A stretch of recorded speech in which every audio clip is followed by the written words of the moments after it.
What if I were to suggest that you play a key role in the awakening world? And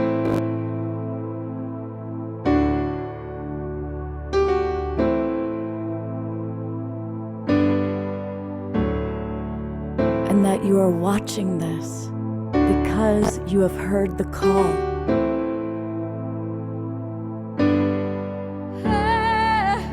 We can start right now by opening our hearts and minds.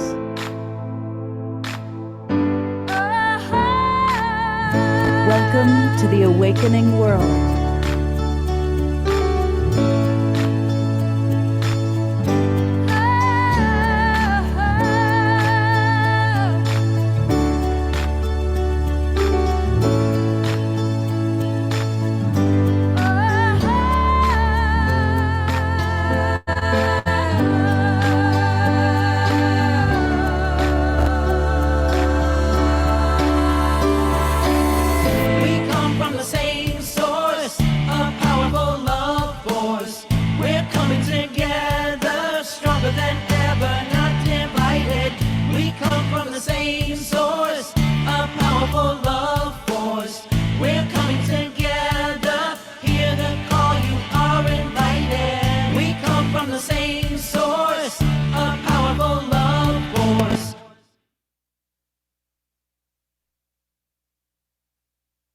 Good evening, everybody. I'm Love Coach Scott Catamas, and I'm your host for the Awakening World. And welcome. We've got a wonderful show tonight, and it's a special show. It's going to be unique. It's going to be different than anything we've done before, because we are now celebrating those unsung heroes who are creating the new paradigm. And we're going to meet live heroes, people. We have a scientist. We have an indigenous wise elder. We have an extraordinary human being who talks to our galactic family and serenades them. And we also have the archetype Sophia. It's a wide variety of beings that in their own unique and wonderful ways are creating the new paradigm, heaven on earth. It's coming, and it's coming because of the people we're going to meet tonight. And it's coming because of you, because if you're watching, you are part of the Global Peace Tribe, whether you know it or not. But for those of you who are watching on Facebook or on YouTube, I want to invite you to come on in and join us. You know, because of John and Summer Raymer, who run the Sign Network, we are on up to 100 different Facebook groups and pages. So thank you, John and Summer. They're going to be on our show next week, as a matter of fact. But come on in and join us, and it's really easy to do that. What you do is you're going to go to globalpeacetribe.com, globalpeacetribe.com, and register. It's really, really easy. You just click this little link right there. That's going to take you to the registration button, and you're going to get the links to all of our shows. We do 3 shows every weekend: Friday night, Saturday night, and Sunday. So for example, last night we honored Sharif Abdullah and Reverend Bridge Feltus. Of course, this is what we're doing tonight. And tomorrow we're going all the way down to Ecuador. We're going to meet Sri and Kira Ra and discover the amazing work that they're doing down there. We also do special shows, special events. So you want to become part of the Global Peace Tribe, so you get all of our emails, get all the replays, and can participate in what we're doing, because we are bringing the world together in wonderful ways. I also want to welcome all of our friends that are in the Zoom room, and I'm going and taking a see a lot of our, just so many people that I love that are regulars. And you know what to do. Tell us where you're coming from geographically. And I'd love to hear some of your suggestions for unsung heroes, because that's how it all started. In fact, I'm going to introduce the people you're going to see tonight. The first we're going to pop on is actually Kurt Johnson. And Kurt is part of the Evolutionary Leaders Network. He is who organizes the Synergy Circles. And he was the very first person when I suggested that we're doing unsung heroes. He popped right in and he said, Scott, I've got an unsung hero for you. And that's how we met Paul Mills. And so Dr. Mills is going to be with us tonight. And he is a scientist who's bringing some very important information into our world. As I thought about unsung heroes that I love right away, I thought of Chief Brother Phil. She filled in Jr. And sure enough, Kurt also had him on his list. He said, Scott, we got to also have Brother Phil. I said, you're right. So when Kurt and I agree on it, you know we got to do that. So welcome, Brother Phil, straight here from Burning Man. So we're going to get a little bit of the download of what took place at Burning Man. So that's going to be kind of fun. You know, there's another unsung hero that I love very, very much. And it's this man here, John Martin. I truly believe that John epitomizes where we're going as human beings, living in our hearts and singing and connecting and connecting between worlds. And John is building a beautiful bridge to our galactic family. So John, I love you and I'm so glad you're with us tonight. You truly Love are you, Scott. an unsung hero. It's a great honor to be here. Love you, brother. Thank you. And speaking of other worlds, our other unsung hero that we're going to be celebrating tonight is not here in body, but she's here in spirit form. And we're going to learn all about the Goddess Sophia and the divine spark within and kind of her history, how she, kind of the archetypal look at her, but how she impacts us today. And we've got two scholars who have studied her and connected with her in their own ways.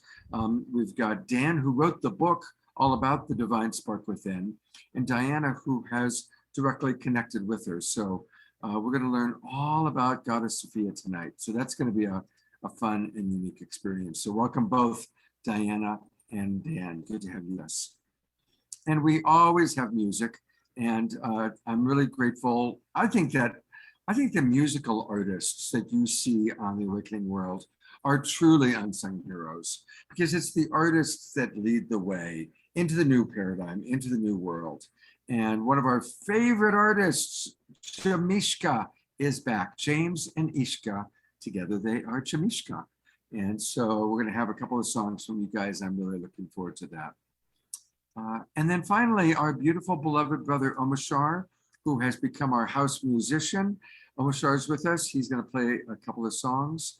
And so it's going to be a really a lovely, lovely evening. And I'm going to go to gallery view for a moment because there's so many people that I see. And so I want to just acknowledge those of you who have your cameras on. Beautiful Eleanor Joy and Jeffrey Colebrook and Dia and Ayata, and there's Karen Eisenberg and Susan Woolridge and so many of our friends that are with us. And those of you that don't have your cameras on, we love you as well. So thank you very much for being with us. And I am now going to put the full spotlight back onto Jameeshka, because we love to start with music. And these two beautiful souls, I don't know how they create as much sound and music as they do. They're like a full orchestra in two beings. So kick back and enjoy. And remember, move and groove. Jeffrey Colebrook, I'm counting on you to dance, and Mystic Abbot Jerry is with us. So let's move and groove to the music of Jameeshka.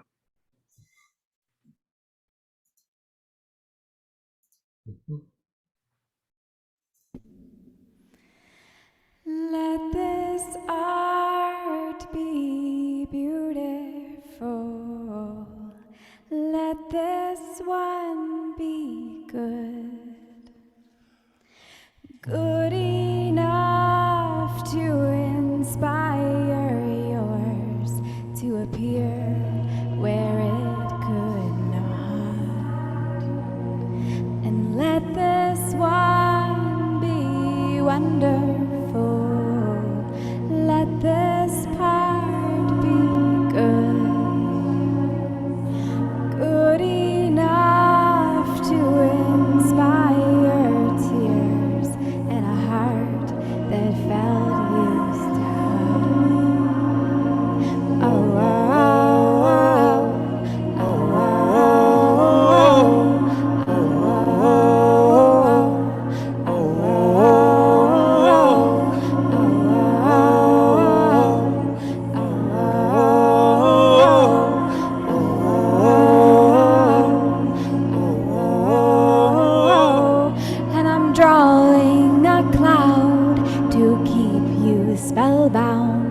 by the beauty and mysteries of life.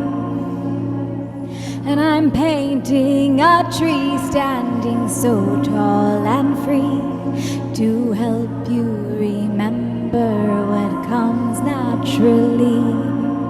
Oh, oh, oh, oh, oh, oh, oh, oh, and here's a tiny detail that I hope you'll notice well. A little part filled with so much care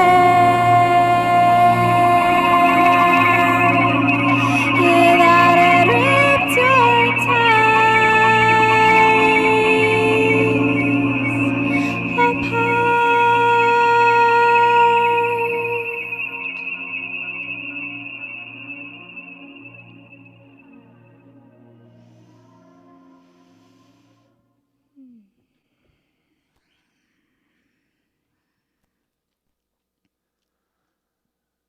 Oh, beautiful ones.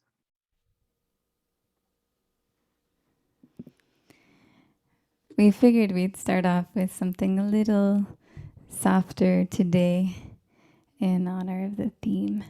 And that seemed like a good choice. Those beautiful harmonies. And you've got something coming up for our friends that are in Oregon. Tell us about what you've got going on there. Yeah, so I am also a visual artist, and I have some workshops coming up, some intentional creativity workshops on October 8th and 9th in Ashland. It'll be a 2-day immersive workshop, and we're going to be using ritual and meditation, and it's a drawing workshop. So we're going to be using pencil and a compass and paper, just simple tools, but usually that's the best way to go. So we'll be tapping into our heart's desire. It's called Drawing in Your Heart's Desire. And we'll be doing a lot of practices together to tune in with that and create a piece, an empowering piece of art that will help people to feel more connected to their magic and a sense of unity and tranquility in their everyday life. Beautiful. So there it is. It's October 8th and 9th. You're in Ashland on the 8th, and then you're in Gold Hill, Oregon. Yeah, it's 2 locations. 2 locations. And the Gold Hill location is actually an institute that we're helping create over long term. It's one of the reasons why we spend time up here, called Eagle's Landing, and it's a whole other part. Yeah. So that's a nice little way we can bring some community over to this pretty amazing space that we're helping to create together. Yeah, we're starting at the Apothecary in downtown for people who are aware of the Apothecary. And then the next day will be a bigger, more full-length day, afternoon, up on the mountaintop at the Institute. So it's a really beautiful, beautiful place, really inspiring, expansive place. Well, I definitely look forward to seeing it on I might be actually in Oregon, not then, but next week. So we'll be in touch. When you are, let us know, and please come visit. Come have some tea. Absolutely. And they're going to be back with us. We're going to hear more from Jameeshka later on in the show. But just a reminder that you can find all things Jameeshka by going to the website. And again, it's their name, James, and then Shka. So it's JAMEE, 2 E's, SHKA.com, Jameeshka.com. And we'll come back. We'll take a look at more of what you're doing. Maybe take a look at some of your artwork after your next time. So much for being with us. Thank you, Scott. Always a pleasure. Thank you. And that's the song we usually begin both shows and ceremony with. So may it bring a welcome to all of the wonderful things in store tonight. Thank you, Scott, and everybody. Thank you. Thank you. So I'm going to introduce Kurt Johnson. And Kurt, you've seen on the show, for those of you that are regulars, he's been on the show a few times, and he'll be on the show again next week as we're introducing Peace Week. But I want us to just really appreciate this amazing man. Kurt is one of the hardest working people I know. He accomplishes so much, it's remarkable. And he's very involved with, of course, the Evolutionary Leaders Network. But a little bit going back a ways, he's worked in professional science and comparative religion for over 40 years, serving on many international committees, including at the United Nations. He's been a big part of Unity Earth and the Interspiritual Dialogue Network.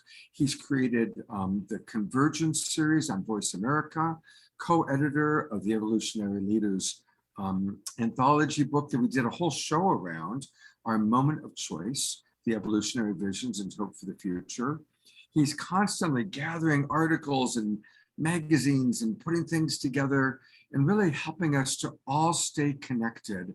And he brings together his unique understanding of science, spirituality, community.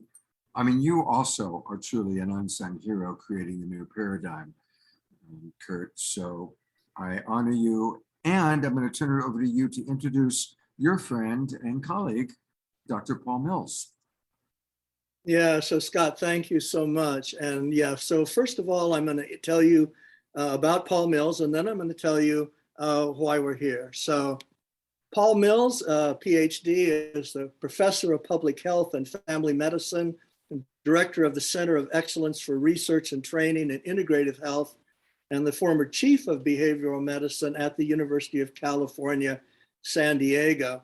To give you a little bit more of a clue of why we're here also, he is the director of research for the Deepak Chopra Foundation. So he has published over 400 scientific publications in the fields of pharmacology, oncology, cardiology, psychoneuroimmunology, behavioral medicine, and integrative health. And he published some of the first important research on meditation. And his work has been featured in Time Magazine, the New York Times, National Public Radio, New York News and World Report, Consumer Reports, Huffington Post, Gaia TV, and WebM.D, among many others. And he's presented his work at hundreds of conferences around the world, including at the United Nations. And actually the reason then that we're here is his new book, Science, Being, and Becoming: The Spiritual Lives of Scientists. And to tell you then who we are the Light on Light Press, which I'm sure you're familiar with. We are an imprint of Sacred Stories. You can find us at lightonlight.us. You can find Sacred Stories at sacredstories.com. And the backstory there is real simple. I think you all know our magazines, which are all free at issuu.com/lightonlight. And after so much success with the magazines and Voice America, Sacred Stories came to us and said, wow, if we could start doing books, we could even get more substantial stuff out there for all you wonderful people. So the reason Paul is an unsung hero, but soon to be sung about a lot, is because, as he'll tell you, he has spent all of these years on this really, really interesting and fascinating and urgent topic about the coming together of science and religion as we start to understand how really important and well-known scientists, once they're able to talk about it, can talk about what their experience has been in this straddle between spirituality and science. So here is Paul, and actually Scott and I are going to take turns asking him about his book. Also want to say that we're so excited that we're in contract with him for a second book, which will build out from his first book. The first book is 30-some neuroscientists talking about this experience.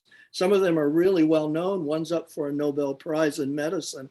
And then we're going to be doing in a second book where Paul's going to extend this research out to economics, philosophy, cosmology, evolution, and all the other areas of science. So we're just really excited about this dialogue coming forward in such an important way. So Paul, the first question that we wanted to bounce off of you was, tell us in your own words, what is this book about?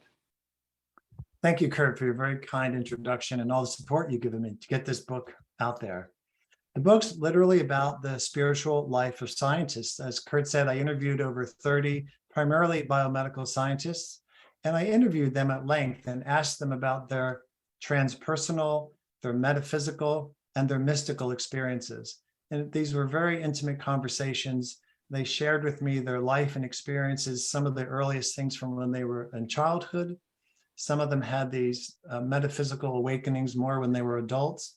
And then we discussed how those insights and revelations and really personal transformations altered their scientific trajectory, or for some, how it actually launched them on the scientific path. That's the content of the book, in addition to some of my own stories in there. And also we have some material just on the, what we could call the consciousness development journey that all of us are on, and that we're all entitled to be on. And it's about really to the spiritual unfoldment of humanity. Yeah, Paul, thanks so much. And one thing I wanted to mention is what's really amazing about this book is it's not just an anthology. What Paul has done is he's really mapped from all of these discussions with these scientists, what is the whole nature of this straddle? Why has it been so difficult? And what's the nature of why it's taken so long for these two different areas to come together? So that really leads us, Paul, to the second question is, why did you write this book? And we were so excited when you presented it to us. So that's the question. Why did you write it?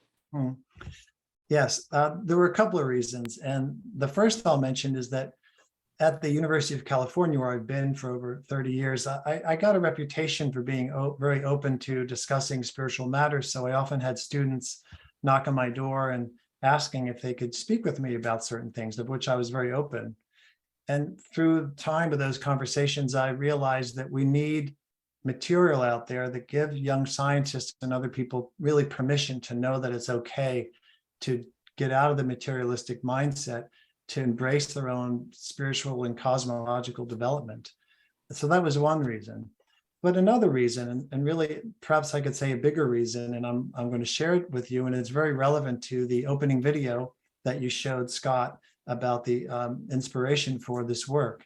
And this experience that also led me to the book was an encounter with I'll have to say, a vast cosmological being that shared with me what the future development of humanity is. And this being essentially told me that it had been watching humanity for eons upon eons, tracking our spiritual development. And it was keenly interested in the day when we will ultimately manifest the reason we were created. And it showed me all this through images and, it's kind of a standard telepathic communication. But ultimately, it showed me that in the future, when humanity is advanced enough, humanity will manifest into our physical dimension, often called the third dimension, love. Literally, love will become a physical entity manifestation in creation. And that's what this being's waiting for.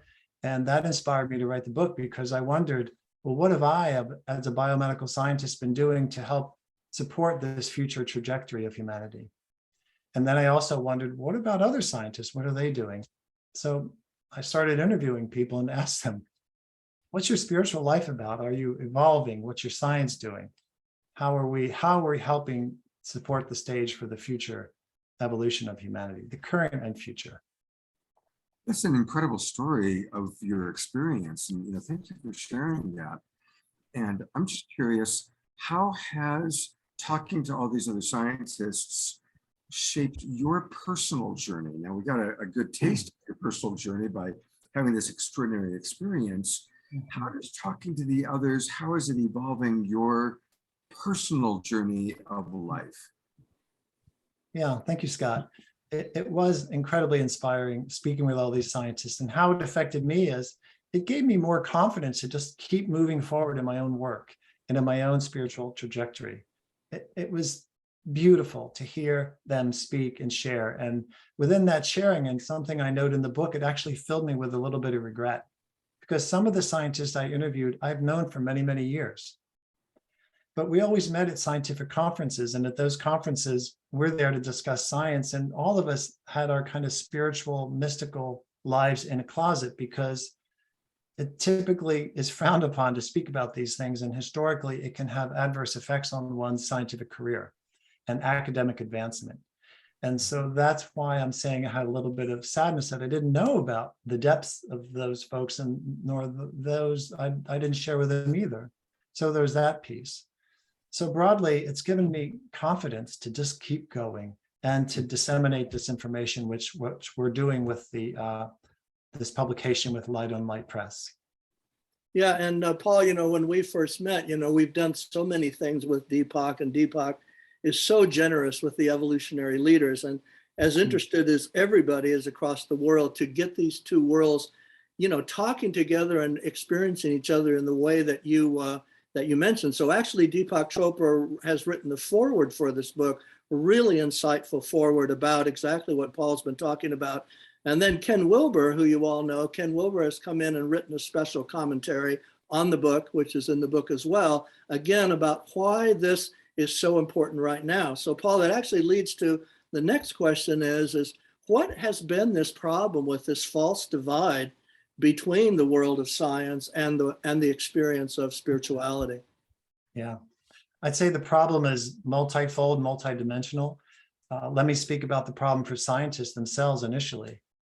So when the world of the spiritual was sort of closed off as a no place to go for science some centuries ago, and that is a tradition, as all of us know on this call, where scientists generally don't want anything to do with the so-called mystical, the metaphysical, for reasons I said a moment ago. But unfortunately, over the generations, the vast majority of scientists now, I would say, are highly materialistic.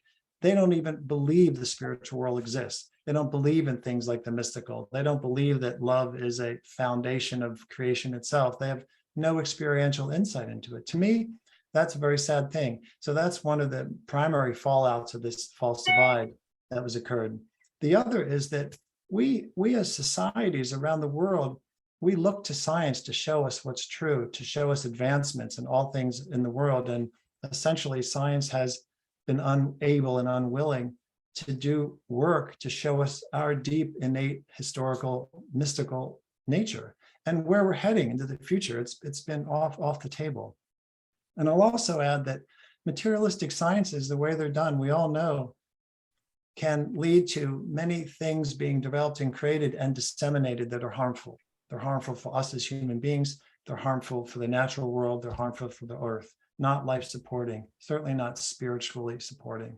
So there's another downside and reason why this kind of false divide has to end. And it is ending.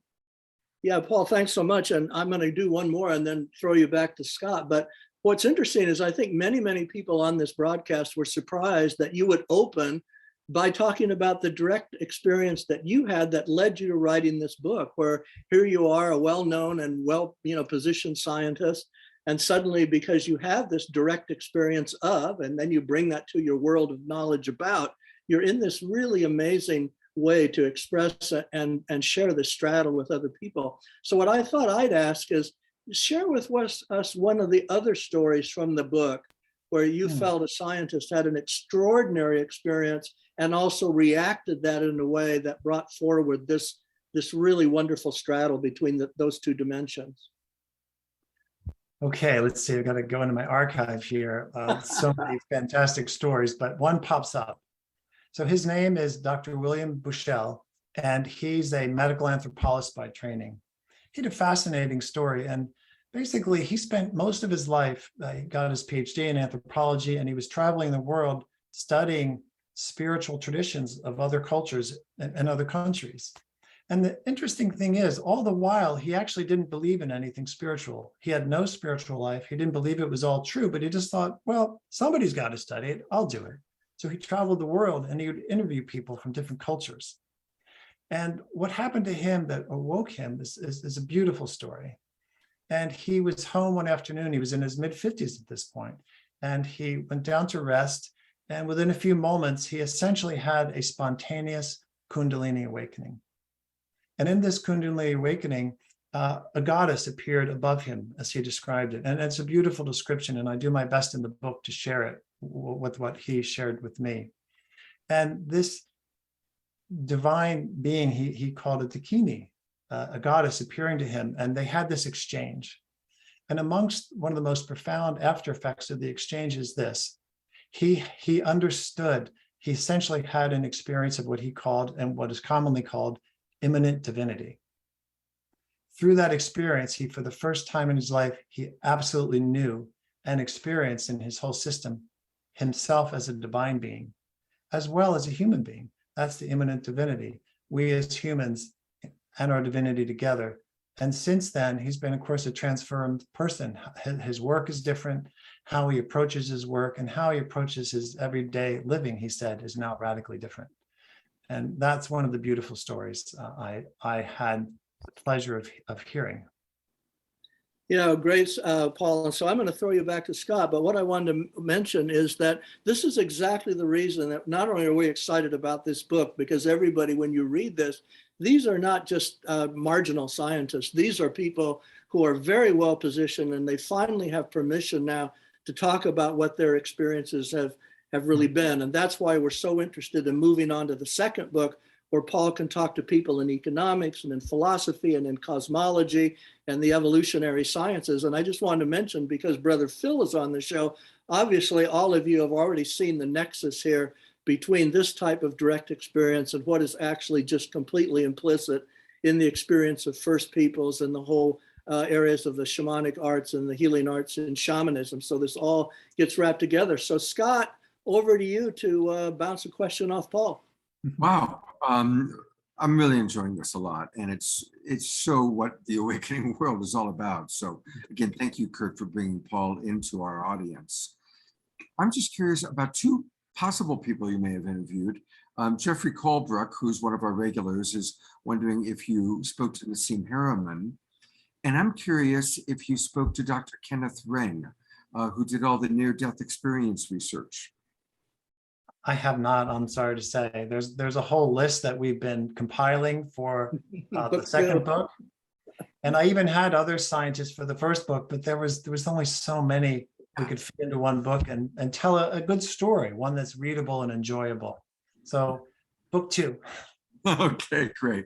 I definitely will turn you on to Dr. Kenneth Ring if you don't know him. I thought of him just now when you're telling the story about the other scientist who was doing it even though he didn't believe. Same thing. Dr. Kenneth Ring was a clinical psychologist, and he set out to study near-death experiences to prove his theory that it was just the brain shutting down.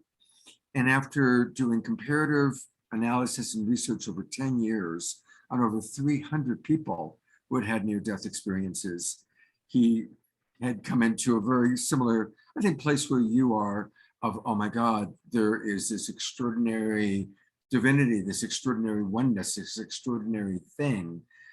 So anyway, he would be a good one for you. I have a question, and this is a little bit off the ones that maybe you've been asked before, but some of my friends that are in the scientific community have said that there is a growing consensus among some thinkers that the Great Bang took place when a higher intelligence pressed an enter button, if you will. That what we're experiencing, this holographic universe, this experience of life, is actually that God, if you will, is a higher intelligence that created all of this. And that's really what the Big Bang was. And I'm curious if that has shown up with some of your people that you've interviewed, and just kind of your thoughts on that possibility. Sure. So a couple of things. One of the folks I've interviewed for the second book, Jude Curvin, speaks about this very much so. That's been her experience. She speaks about not the Big Bang, but the Big Breath. I'm not a physicist or a cosmologist, but from my own personal experience, roaming the strata of consciousness, yes, that is my experience. The universe is clearly a conscious being. The universe itself, as we know it, we could call the mind of the Godhead. We are experiences within the Godhead itself. We are these personalized consciousnesses reflecting upon our own existence and everything else, but essentially it's one big living being. And I'd love to see all scientists wake up to that. Yeah, absolutely. And we're actually working on a book now with Jude to expand this conversation out, because one of the big issues that comes up in science and just between people of direct experiences, is the universe a dead universe, or is the universe actually a living universe that is also sentient? Is it driven by causal source in the way that we understand in the wisdom traditions of God or ideas of source? And what we see so clearly from Nassim's work and Jude's work is that the new cosmology from the new physics helps us understand what they call enfolding, how the universe was created in a way that is not only living, but it's sentient relative to being an entire superorganism of almost imaginable proportions that's so interconnected in how it works and how it drives itself. So Paul, say some more about this book. I want to say people in the chat mentioned Eben Alexander, and Eben is one of the commentaries in the book. So you might give us a little bit more landscape across the book, and then we can see where we're at with Scott, since we certainly don't want to take time from any of our other guests. So this gets so fascinating, we could go on and on. So Paul, tell us a bit more about just the whole landscape of the book. Okay, so the landscape of the book, as you had mentioned earlier, Kurt, Deepak Chopra wrote the foreword, and Ken Wilber has a special commentary.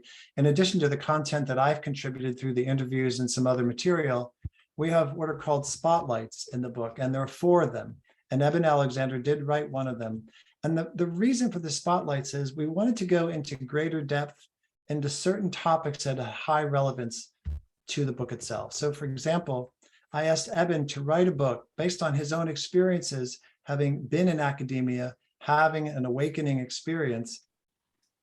Write an article that can give young scientists and older scientists who have had these experiences and now they need to reorient to their work. They realize through self-revelation, it's not materialistic. I'm more than this body-mind system. I am so much more. How am I going to go forward in my work? Into my life for this. So that's what Eben wrote. It's a beautiful spotlight. We have 3 other spotlights, one by Dr. Robert Atkinson, who's also an editor at Light on Light with Kurt. And he wrote a spotlight on the topic of the movement, the natural innate movement of consciousness itself to evolve and evolve and evolve towards greater unity.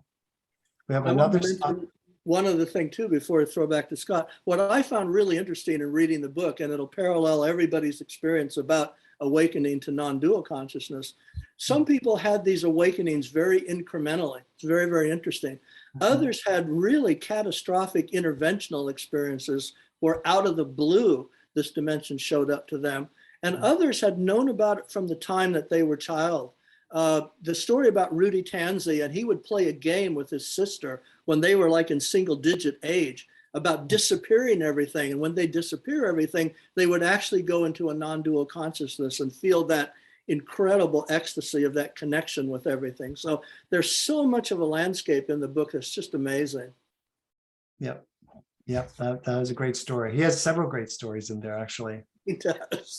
I'll just summarize with the final 2 spotlights. One by Professor Dusanna Dorje, and she's in the United Kingdom. She wrote a book on the importance of compassion and the value of compassion meditation as a mechanism, as a quality of our soul that can really help us manage non-dual experiences, how to stabilize them, and how to help forward our spiritual development. And then the other spotlight is written by Professor Markides, who's up in Maine, and he wrote a spotlight on the topic of the historical relevance and importance of metaphysical and mystical experiences. And his work, academic work, he's traveled the world too, studying mystical experiences and metaphysical experiences, understanding them, what they mean to people and how they fit into cultures, religions, philosophy. So his is the first spotlight in the sequence in the book to help set the stage, because some of the early material, people start reading and say, what is this nonsense, metaphysical, mystical? This guy's off his rocker. But the purpose of this particular spotlight is to put it all in a greater context and hopefully be more acceptable and understandable. Yeah, and I'm going back to Scott now to close this out, but I want to mention, if you don't know, Rudy Tanzi is the head of neuroscience at Harvard. But also what was outed about him in this book, because people in this area are multi-talented, he was in the original cast of Aerosmith, of the band Aerosmith. So he's another great polymath. So you musicians out there, get acquainted with Rudolph Tanzi. That's great. Well, I've been putting it in the chat box. And Paul is clearly he's written quite a few books. But of course, the one we're talking about is Science, Being, and Becoming, the Spiritual Lives of Scientists. It's coming out next month. You can pre-order it here. I've put the link into the chat box. And Dr. Mills, what a beautiful work that you're doing. I'm really looking, I am going to order the book right away. and probably invite some of those people to be on the show. Eben Alexander has been on the show before. And thank you for the promotion, because Jude Curvin is our keynote speaker 1 week from tonight. Jude's Fantastic. been on the show twice before. She's our keynote speaker next Saturday night. So thank you. You already did a little bit of promotion for us for next weekend. And I would love to continue this dialogue and love to have you come on again, because you're doing just such wonderful, wonderful work. Thank you, Scott. Thanks for having me on your show. And Kurt, thank you for introducing me and supporting me. I'm going to keep the spotlight on Kurt for a moment. I'm actually adding a wonderful new friend, Hallelujah Anasuya. I love that name, Hallelujah Anasuya. It rhymes.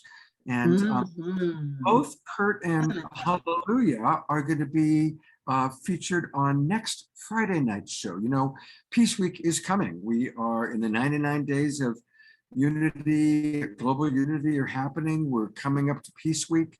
And so next Friday night, the 16th, Kurt and Hallelujah and Ben Bowler and John and Summer Raymer and myself are going to be previewing all the Peace Week activities. And so since they're both with us live tonight, I thought we'd do a little extra early promotion for next Friday night. And Kurt, what are you most excited about that's going to happen on Peace Week? Well, I think some of you may not know that what is now Peace Week virtually and able to do so many things through the World Wide Web has been around for 20 years. I'm here in New York and I'm on several committees at the UN, and the celebrations of the 11 days of unity toward the International Day of Peace has gone on for decades. But the chance to take that now internationally online with what's happened in the cyber world has been fantastic. So as we'll tell you, this will be a whole week of program, and actually starts on the 11th of September, which is right around the corner. And actually it's a combination of what Ben Bowler and John Raymer do with peaceweek.org. That's where to find them. And that's 99 days through peace, of peace through unity with Sign and Unity Earth. And then the 11 days of global unity, which you can find again at 11daysofglobalunity.org, which is always what's been done every year by We the World and we.net. And now that's also paired up with the One World Global Peace Forum. So let's just talk about all of it now, but that's the history. It goes back a long time, but the chance to now to celebrate it online with so many guests from all around the world is just the way things work now in our modern age. Beautiful. Thank you, Kurt. And Hallelujah, what are you going to be providing? What are you excited about that's going to be happening during Peace Week? Well, first of all, thank you so much for hosting these literally illuminating conversations every weekend. Like, what a gift to have a sacred space dedicated to spreading music, magic, love, miracles, joy, and wisdom. I mean, come on now, this is absolutely brilliant. So first off, thank you, Scott, for that. What I'm most excited about, I'm excited about a lot of things for next week for the Peace Week movement, but the one I'm really excited about, I must say, is the one I'm organizing on the 22nd, which is honoring the Divine Mother, a path to peace. And really talking about with several experts, boy, did I just draw a blank? No, I didn't. Yes, I did. Okay, it'll come back to you. Oh my goodness. Okay, but beautiful people will be on this panel talking about their relationship to the Divine Mother. And we're intentionally, I'm gathering people who have not only walked personally with the Divine Mother and had experiences with her, but that are from different cosmologies. So we really get a taste of what it's like to be with the Divine Mother when she's in the Maori land in New Zealand, with the Maori people, with Native American people in the Americas, in the African cosmology. Of course, with the Black Madonna, Tara, Kali, from that sphere. So China Gallon, so I was trying to think of, oh my goodness. So it's just gonna be a wonderful celebration of how our relationship and our walk with the Mother and allowing her to come through us and with us and for us has brought peace to ourselves and is a source and a path to peace for this world that is so fractured by all the isms, which are all created by patriarchy. So what happens when we bring the mother back to our hearts, to our consciousness, to our speaking, to our worship? What happens when we nurture and reawaken for some, resurrect for some others, introduce for some, that she is alive, she exists, and she's never been gone. We just were not taught about her.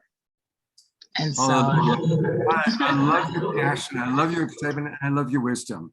And I'm really looking forward to you being with us next week and beyond. So yes, so I'll be here next week for just to share the joy of the entire celebration of peace and how through many paths we can cultivate peace in ourselves, because we can't have peace in the outside world without it in ourselves. And it starts with being at one with I say it starts with being at one with the divinity, our innate divinity. So I love that we started off that with Paul Mills in this discussion with Kurt. Just love it. Yeah, I'll actually put a link into the chat that has all of the Peace Week events. So that'll give you a great link where you can run through everything that's going on for through that whole week. And it's exciting. It's so amazing, like I said, that now we're in the virtual world, whereas before the web, this was all at the United Nations and other places, but was unable to connect to the much wider Ubiverse that we're in now. So Scott, thank you so much for the preview. Absolutely. And so that's going to be next weekend. And again, a good website to start at is peaceweek.org. Yes. Peaceweek.org. Register to attend. And it's free, just so we know, that registration is free as in a gift to humanity. This is a gift that we're offering. So share the gift, share the love, share the message, share the week, let more people come. Absolutely. All right, so while all of you are clicking through, I'm going to turn it over to our beautiful beloved brother Omashar, because we already have a lot to integrate. All that we've heard from Paul and Kurt, and now Hallelujah, all that's going to be taking place next week. So, beloved brother Omashar, I know. We've had a full show already. Holy smoke! And thank you, Hallelujah, for your vibration, and I feel the Divine Mother reflected in me through you. Thank you. And right. And Paul, I was aware of some of your work through the Chopra Foundation. I even believe that, I don't know if I believe, that you led a meditation that was online meditation one day through the Chopra Foundation, something there. Which meditation? Through the Chopra Foundation. I think that did you not lead a meditation series or something? Yes, one of the things, I did do a lot of work there, including we've conducted some of the earliest research on whole person medical systems. Right. And we disseminated that through the biomedical and some other literature. When you came up onto the screen here, I thought, Deepak, he's a good friend of yours. Yeah. Cool. Thank you. I need to get on with my song, but I'm just so full of everything that's happening. One more thing is my daughter, we used to go to school with Nassim Harriman's son. And so we used to hang out in parent-teachers meetings and picking up our kids after school. He had this was in Kauai, in Hawaii, and he had his center there before he moved back to the mainland. And so that was my meeting with Nassim. And yeah, he's the real deal, a beautiful, beautiful man. And so this song is called I Give My Life, and it's divine consciousness to and from, the lyrics are, and so I shall get on with it. And Jeffrey and Eleanor, start shaking you.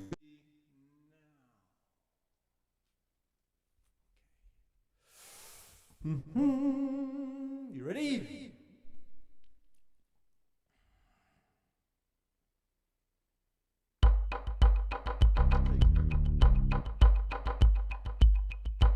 Move. I give my life into your hands. I share my love across the land. I show my trust and faith in you. I know that you will lead me through. We know that our world is changing faster than we can imagine. We know that our days, they are numbered.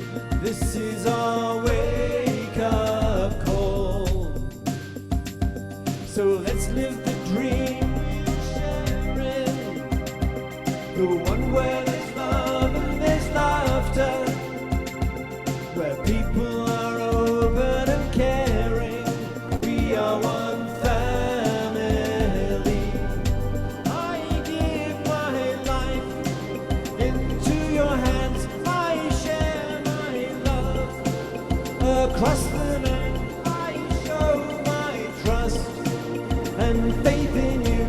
I know that you will lead me through. Look into your divine nature. Look into your lotus heart. We are the new living masters. We are the golden ones. So come one and all to the party and drink of the holy water.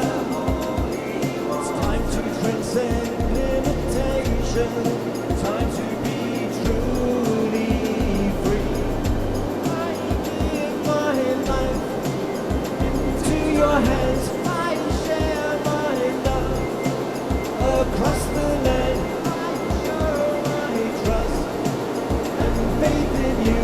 I know that you will lead me through. Take it out.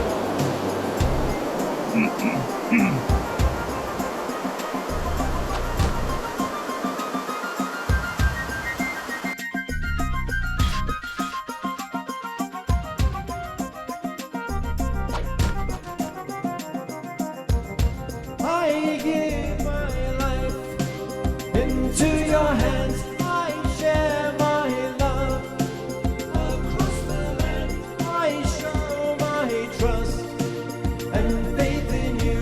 I know that you will lead me through once again.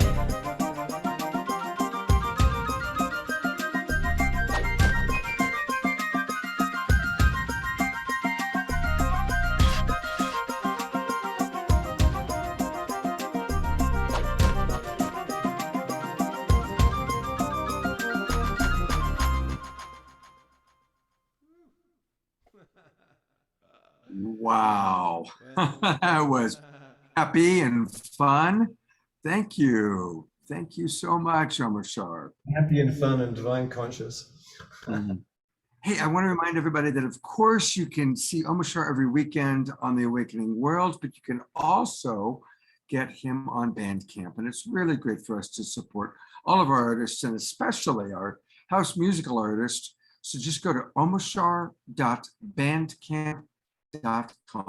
And that circle at the top there was a gathering that I was playing music at in Bali, and we were just on the beach there. It was phenomenal. Yeah, it was really lovely. Wow. We'll have to do a Global Peace Tribe retreat in Bali. Yes. Omashar will be back for more a little bit later on in the show. And hey, I want to remind everybody to keep yourselves muted.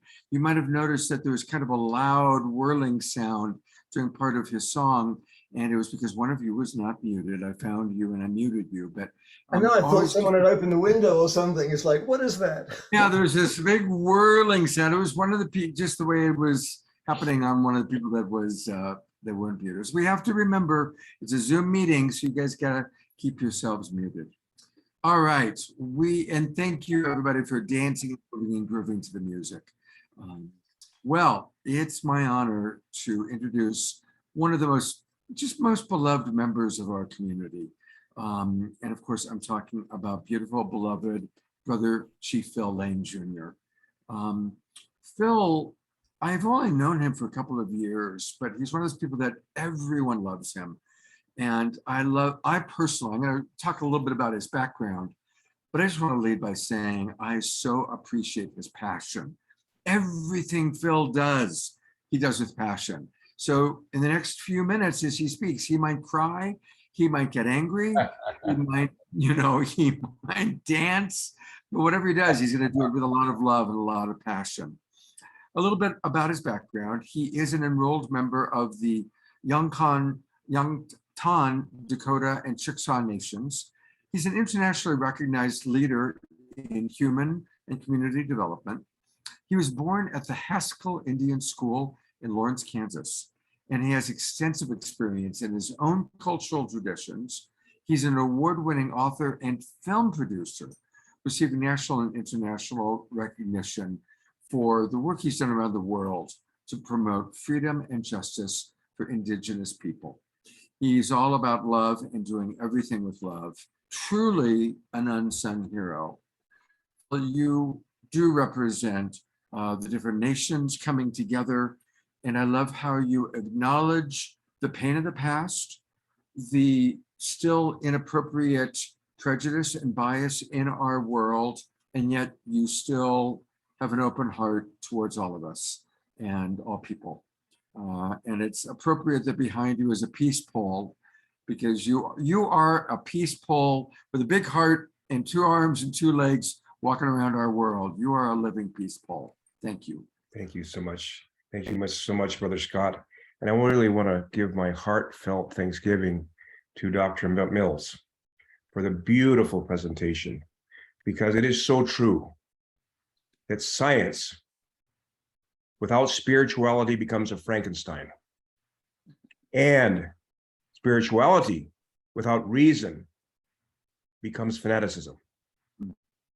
And I think that goes back to the fundamental understanding we have as Indigenous people about the prior unity and oneness of our human family in all life. And the hurt of one is the hurt of all. And the healing, the upliftment, the honor of one is the upliftment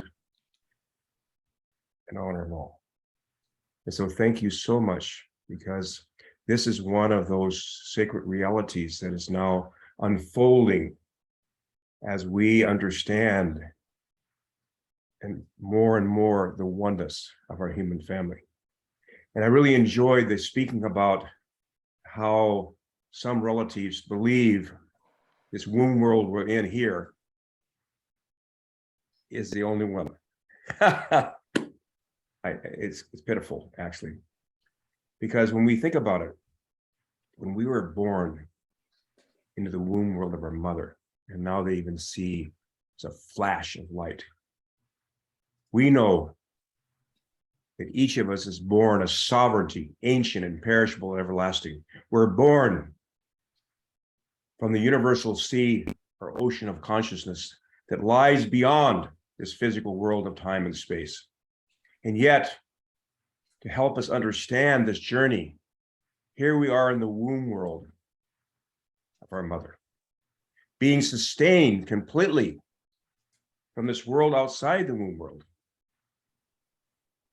And here we are growing our arms and legs and eyes and ears. For what purpose? Certainly, if we were to breathe in the amniotic fluid, we'd drown. But yet we're developing arms and legs and eyes and ears and our senses. All those dimensions of our being, of our earth suit, that we don't need inside the womb world. Now, when we're inside that womb world, like some of the scientists, we might believe that's all there is. We're inside this world. And yet those without the womb world, our mother, our fathers, our relatives, they know we're here in this world. And yet, although we become aware, our elders tell us, before we begin our journey into this world, that's why we have certain sacred songs for the children in the mother's womb. We're told that at that time, you should only say good, quiet, beautiful things around a mother. She should touch soft things. She should smell beautiful smells, because all that is impacting the epigenetic development of that child. But then, just like we don't know we're going to leave this world, we don't know exactly when we're going to be born in this world either. That time comes, and first of what comes is water. And we begin making our journey, and it's not an easy journey. It's not an easy journey to leave one state of being to another. Just like right now, what our human family is going through is no different. But in time, we come into this world. I've been there, and I want to just honor womankind for this incredible gift they have. This incredible suffering they go through to bring us into this world. And here we are born. Do I carry around my placenta? No. I told one of my daughters, she said, oh, that's gross, Dad. No, I leave it behind. We even have ceremonies We put that placenta up. It was took care of us in the womb world. And now I have this, what I call my earth suit. My earth suit. So what's my purpose here? Well, certainly I can tell you it's 78 winters. It's not to continue growing my earth suit. That's for sure. That's for sure. Because we wear out. That doesn't mean we should ever feel like we're getting old. I believe just like the 400-meter run. It's okay what you do in the first 100 meters. That's good. Second 200 meters, third 300 meters. What really counts is that last 400 meters. That last 100 meters, that's when you have to dig in deep in your soul. And I think it's important to mention the soul, because that's that dimension of ourselves that transcends time and space of this physical world. And I want to mention a little bit about the soul, because that's that part of us that is a purpose to develop in this plane of existence, to become more kind, more compassionate, more loving, more just, more insightful, more wise, more forgiving. And this is my conclusion after these years I've been on this journey. Our soul is independent of and the very source of our body's existence. If our body is destroyed, our soul and spirit remain unharmed. Our soul, our human spirit, is independent of our physical body. Our soul is free and sanctified beyond this physical plane of time and space. All the powers that distinguish us as human beings, reason, memory, abstract thought, creativeness, inventiveness, willpower, are all properties of the soul, not the body. A love that anyone may have had for anyone will not be forgotten in the spiritual world, nor will we forget this life we had in this physical body. I'll close that there, because I want to talk about Burning Man. You know, one of the principles that came to me in 1967 in March, when I had a very similar experience to what we've been describing, and my life changed from one that was going right down the tube, because I was so full of hatred and anger about what had happened to our indigenous people. I was so angry, so full of hurt about that. I didn't show it. I left, except on the athletic field. And I went there, when I went to wrestle, that was George Armstrong Custer across me, and I wanted to hurt him. I mean, hurt him bad. And I did, if I could. Played football the same way. Anything I did that way. Except when I had to 2 times wrestle 2 other indigenous people.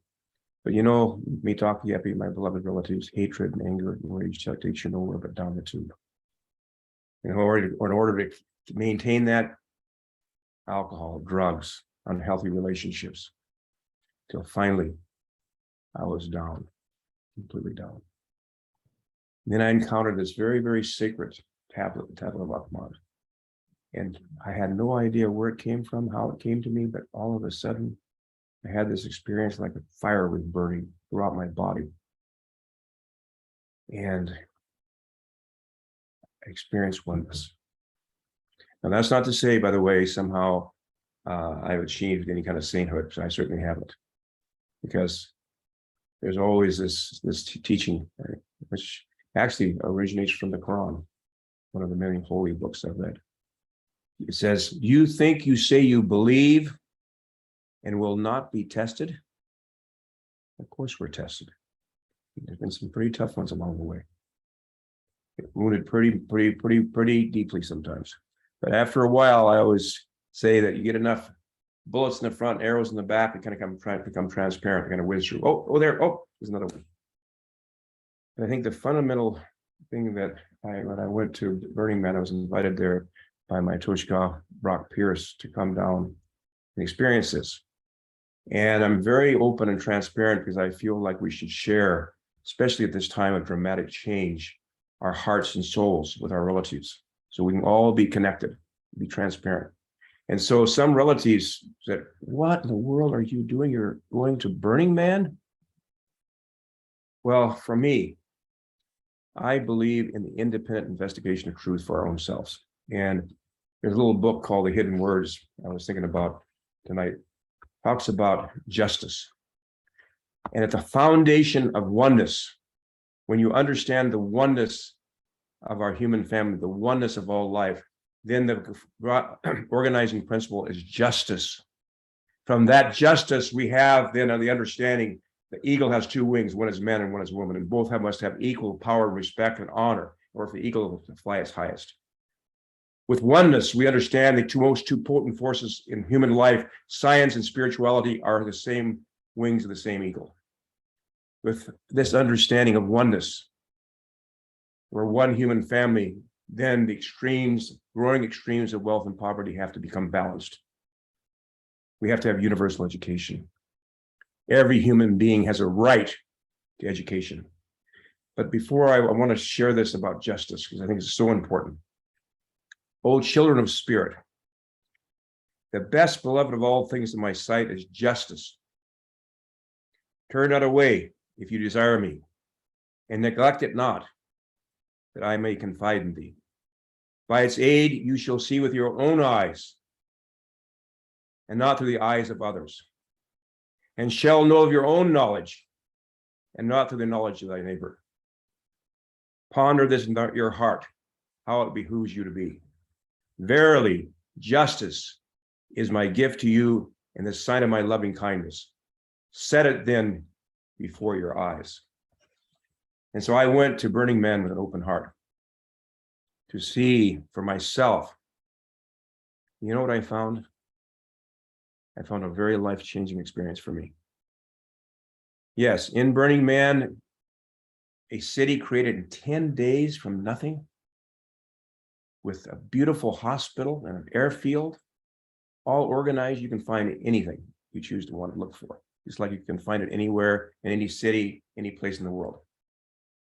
But I was thankful to be there with my nephews at the Red Lightning Rainbow Camp and the Mystic Camp. And I went to various events. And you know what I found? I truly found that everybody understood we're one human family. They really understood that everywhere I went. And so that part of the prophecy to unify our human family is happening. That was for sure. The other thing I saw was the creativity to create such a magnificent reflection of the most creative kind of things you can imagine. With that kind of creativity that could be done in such a short time, once that is channeled through guiding principles the Creator's given us, there's no power on heaven or earth that's going to stop us from ending war and beginning peace on earth by 2030. No questions whatsoever in my heart and mind. But that's going to take us to truly, truly understand that we must not rest. Once we understand we're one human family, we must not rest until we make everybody we know a brother, sister, mother, father, aunt, uncle, niece, nephew, grandfather, grandmother, grandson, granddaughter, friend. And once we do that, we'll know exactly how to treat them. The other thing I think it's so important to understand, I look back at an elder grandmother of mine when I was beginning my spiritual journey back in the early 70s. And so I was going on because I attended these various ceremonies, and so she kind of saw that I had this spiritual ego going. And so she said, "Oh, Takoja," she said, "grandson, I've heard you've been attending all these ceremonies. Oh, tell me about those. What is the most sacred of those ceremonies?"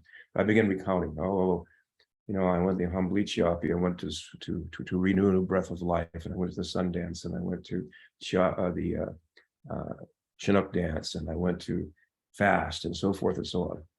She said, "Oh, Dr. Shah, those are all wonderful ceremony." But she says, "You know what the greatest ceremony of all things is?" And so I said, "No," she had it. "It's the birth of a child." And she looked me right solemn in the eyes. She said, then who are you? Who are you? Each of us is a sovereignty, ancient and perishable and everlasting. And it's time, Itakepi, for a new story. A new story. A story how across the Americas, over 100 million indigenous people lived here, members of the human family, who'd focused on, by and large, developing a spiritual society. Yes, there was conflicts, but relative to what was happening in other parts of the world in which our human family was suffering so greatly, we were living in great, great abundance. And we prayed the four directions. We knew there was other members of the human family on this Mother Earth, because we knew when we were all together beneath the sacred tree of life, when all the land was one, before it drifted over to the Americas, to Africa, drifted over to Australia, New Zealand, Pacific Islands, the steppes of Russia, Japan. We remember that time beneath that sacred tree when we were given the sacred instructions. And so it was. So that humanity could move into its next stage of our development spiritually, that we entered a 500-year Sundance, because we understood that nothing comes to us except for our own perfecting. And we also had compassion and love for those relatives who came so brokenhearted, so broken, they would take little boats, would sink to come try to find freedom. And yes, there was great conflicts. There was great conflicts. But in the end, we have arisen from this 500-year Sundance stronger and more united than ever before. We have been all be able to understand that science and spirituality must go hand in hand. That spirituality, in the end, always wins over materialism. And so with this new story, we begin to understand in this brief moment in eternity of 500 years, that we are now emerging through all our sacrifices, spiritual representatives of all that have gone before us. Each and every one of us here now are the spiritual representative of all that have been before us, and we have the capacity on behalf of all those gone before us to achieve world peace. First and lesser peace, where we begin with the end of a war, and then taking those trillions upon trillions of dollars and pouring them into uplifting our human family, refining the brain, all these technological gifts which are coming to us, which, by the way, it's not those technological gifts we have to be afraid of. It's not all the new technology to be afraid of, it's whose hands they're held in. If they're held in the hands of people who love, that's what's most important. So I'm hearing my bell go off. Brother Phil, I do have a favor to ask you, Yes. and I didn't ask you in advance. Would you be willing to lead a prayer for us tonight? Yes, I would love to. I'd love to. I think it's the right time. It's the right time, my brother. And, you know, I'll tell you what. If I could take this computer and put my arms around it and pull it inside my soul, I would. But let's pray for a new story for our human family. A story in which every single human being is seen for the sacred beings they are. Oten Kashla Wakantaka, creator of the universe, most beloved one, all powerful one, most kind one, most compassionate one, ever forgiving one. O ancient of days, O blessed beauty, we call upon your holy power at this time, your Holy Spirit, and all our ancestors, past, present, and future, who are closer in our closest vein, to bring us good dreams, bring us a new story about how our human family emerged from its adolescence into this great, great, great spiritual adulthood. So great, it goes far beyond the murmur of syllables and sounds or the world of names. Nikashla Wakantaka, this night we give thanksgiving to all the tribes and nations of the East, from where comes the new life, where that red sunrise comes, to come together in unity and harmony. And we give you thanksgiving for all you've contributed to each and every one of us. Nikashla Wakantaka, we give thanksgiving and call upon all the tribes and nations of the South, from where comes new life, to come together with a new life, with new relationships, with forgiveness for all. Nikashla Wakantaka, we call upon all the tribes and nations of the West, from where comes thunder, lightning, and rain. We call upon those spiritual powers of thunder, lightning, and rain to awaken our hearts and minds to our true reality as sovereignties, ancient, imperishable, and everlasting, as souls that transcend this physical world of time and space. We give thanksgiving again for all those contributions. In Nikashla Wakantaka, we give thanksgiving to all the tribes and nations of the north, from where comes the white snow. That purifying north wind might purify our heart and mind, so nothing remains but our love and our compassion and connection to that power that transcends all understanding. Nikashla Wakantaka, we give thanksgiving for all the masculine elements of life.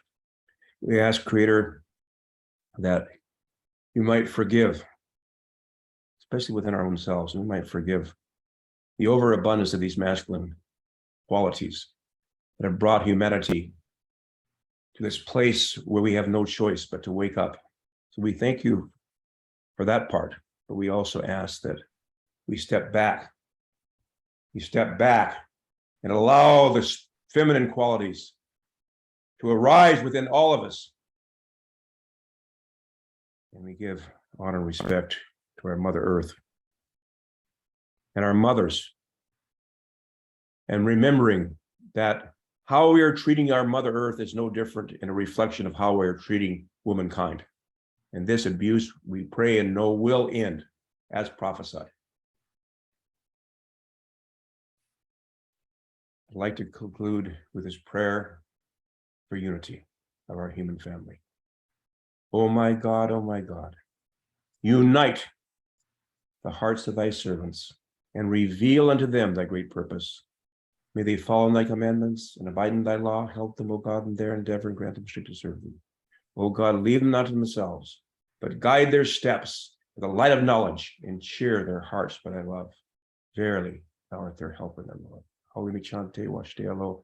Shunkmano he meado, Chinupasapa he meado, Holy Michante Washte. We always conclude what we have to say by saying our names. My name is Chinupasapa, a sacred black pipe born of thunder, lightning, and rain. My name is Shunkmano, a leader of warriors who takes the enemy's best forces, and I stand fully responsible, as each and every one of us is, before the Creator, for all my words and my actions. Halimichante Washte. Aho. Thank you so much. May we make this the best peace week ever, the best night ever. Aho.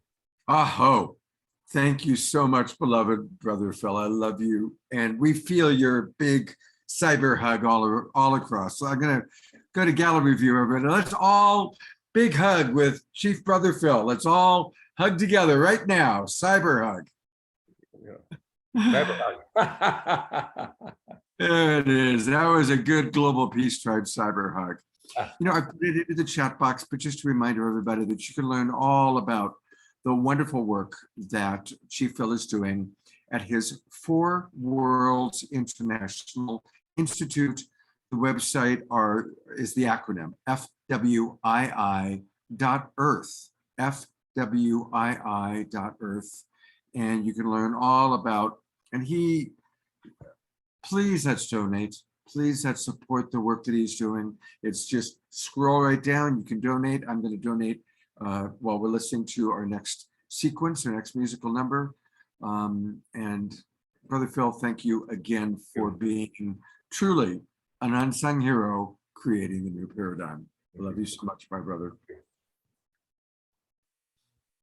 And I know that Chief Phil is going to be a big part of Peace Week, so you'll also be able to find him on Peace Week. I am going to bring on one of my favorite co-hosts. Tangela is with us, coming to us all the way from Mount Shasta. Hopefully her Zoom will be strong enough. You're a little fuzzy, but it's great to see you. Great to see you. I'm actually at the headwaters here. I'm at the headwaters. Yeah, so definitely right here at the head of the Sacramento River, a very holy spot for generations for people, and it continues to be. So happy to be tuning in with you guys from here. Angela, that's so cool that you're there. I know. You know, for people who have been to Mount Shasta, it's truly one of the great sacred spots in North America. And the headwaters, people come from everywhere to get that water because it's like the purest, freshest water on the West Coast. And so it's wonderful that you're coming from that place, Tangela. Thank you. No, thank you. I thought it would be a special place for us to tune in together from and just be able to share in that energy of the headwaters. And like you said, Mount Shasta is such a pristine and powerful, energetic and spiritual place for everyone. And to be here, you know, at the headwaters where we're really able to partake in this pristine energy from the mountain and share in, you know, what's been shared for generations. It's really beautiful. So yeah, happy to. Oh, look at how beautiful that is. And any of you, if you've been to the headwaters or to Mount Shasta, just put a heart or a thumbs up into your reaction, and I'll go to gallery view. Now, Tangela, for those of you who don't know, but most of you know by now because she's a big part of the Global Peace Tribe. She's the creator of Soul Search, which is how we stay connected with each other. It's how we are keeping track of all the different events going on, how we find our favorite healers and psychics and ways to connect. It's an ever-growing way for us to build our community. And so Tangela and I are collaborating on many wonderful events, and we're here to just share with you about 3 of them. And the first one is, I'm going to go in chronological order. On October 1st, for any of you that are in the San Francisco Bay Area, there is a Soul Search Psychic and Healing Fair happening Saturday, October 1st. So that's a couple of weeks, 3 weeks from today. It's going to be in San Rafael, right near the San Rafael County Fairgrounds at the Embassy Suites Hotel. And I'll be there. There's going to be a Global Peace Tribe section. Deborah Giusti will be there. Sophia, the wonderful songstress, will be there playing some music, and we're arranging some other surprises. Who knows, maybe we even get Omashar to come on out to the Bay Area. You just never know. Anything you want to add to what's going to happen on that Saturday, Tangela? Sure, it's gonna be such a fun event, and you know, Scott and I are just so excited because, you know, Scott, you've built such a beautiful online community with Global Peace Tribe, and now it's so fun that we're, you know, having some of these in-person experiences where people can get together and really meet and hang out and share. And so I just invite everyone who's in the Bay Area, whether you're in Marin, Northern Marin, San Francisco, South Bay, Sacramento, to just come on over and join us. It's going to be a really fun day. We have a lot of different energetic healers, body workers, psychics that are going to be there. Global Peace Tribe will have their whole salon area with some music, and you're going to get to meet Scott and Jasmine Bear in person. And Scott will also be doing a workshop, right, on conscious communication, and we'll have some other amazing workshops as well, which you guys can tune into. Lisa Barnett on Akashic Records, Renee and Anthony, Blue Soul Earth, doing some channeling. So we have a lot of different incredible workshops that'll be happening that you guys can tune into, have some healings, and just really share in this high vibe experience together. Great. So that's in the Bay Area. Yeah. Now the next event, I'm going to show a little video as a teaser for the next event that we want you to all know about. And this will be an online event. What are your gifts? What do you desire for yourself? What do you envision for the entire planet? Immerse yourself into the Ascension of the Soul online 2-day conference. Explore your soul's purpose and experience deep connection to all that you are. A collaboration of luminaries here to support you in understanding and remembering your true potential. Brought to you by Soul Search and Portal to Ascension. Now is the time to awaken to our soul's gifts and abilities. Join us October 15th and 16th, 2022. I'm going to pause it there for a moment because people, you can very easily just take your cell phones and go to the camera function, and I think most of you know about Q codes. It's a great new device, and you just go all the way in there. You're going to see a little thing, open it up, and you can open it up, and that's how you can register for these 2 days. It's October 15th and 16th. 25 luminaries, almost all of them have been featured on The Awakening World. So you've gotten to know people like Raquel Spring and Melissa and Nicole Keating and Krista, who was my co-host last weekend, Deborah Juicy, myself. It's going to be an incredible group of people. So definitely join us online October 15th and 16th. And I'm going to one more time go to the poster so you can see all the different people that are going to be part of it. And Tangela, while people are looking at all the names and all the beautiful souls participating, what would you like people to know about October 15th and 16th? Well, yes, thanks so much, Scott. I mean, this is going to be a really incredible 2-day online summit. 25 speakers, including Scott, including Deborah, talking about the ascension of the soul. And Chief Phil so beautifully put it just before, the soul is a part of who we are that transcends all space and time.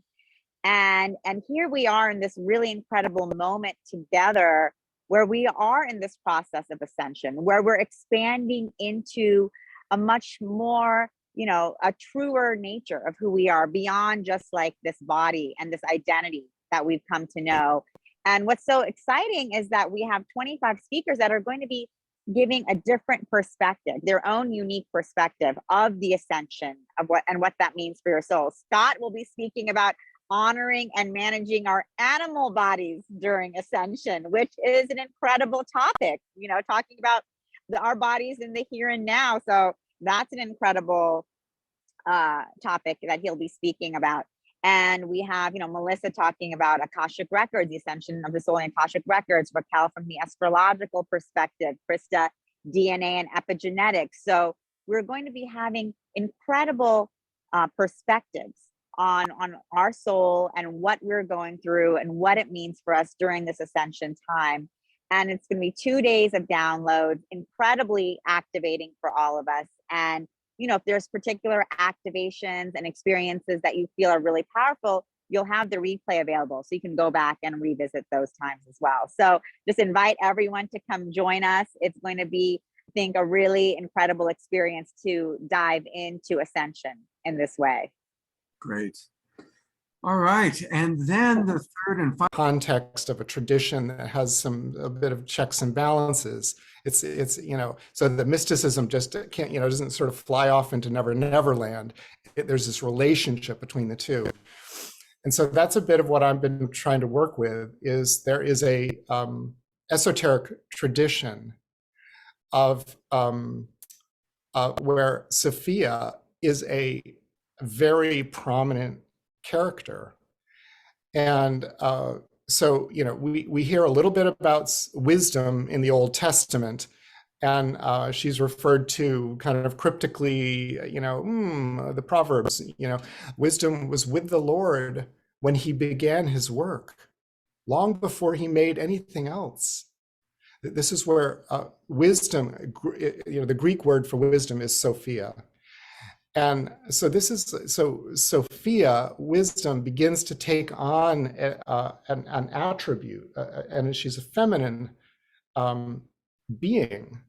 But in the first century, we begin to start to get wind of a whole new download of information around this figure, Sophia. And in the Gnostic tradition, which began to really sort of take shape at the end of first century and the beginning of second century, there was these texts and different sort of sects, and where this creation story, this story of creation, in a sense that has been talked about in different ways already on this show, but it's it's a phenomenal story of the original source of all that is prior to the Big Bang, really. And it goes into details about what's going on with this called ineffable source, which in the Kabbalah would be referred to as Ein Sof. It's the unknowable. And Christ, in his presentation, this is what's so wild. The Gnostic texts have this figure, Christ, delivering elaborate descriptions of these levels of original creation.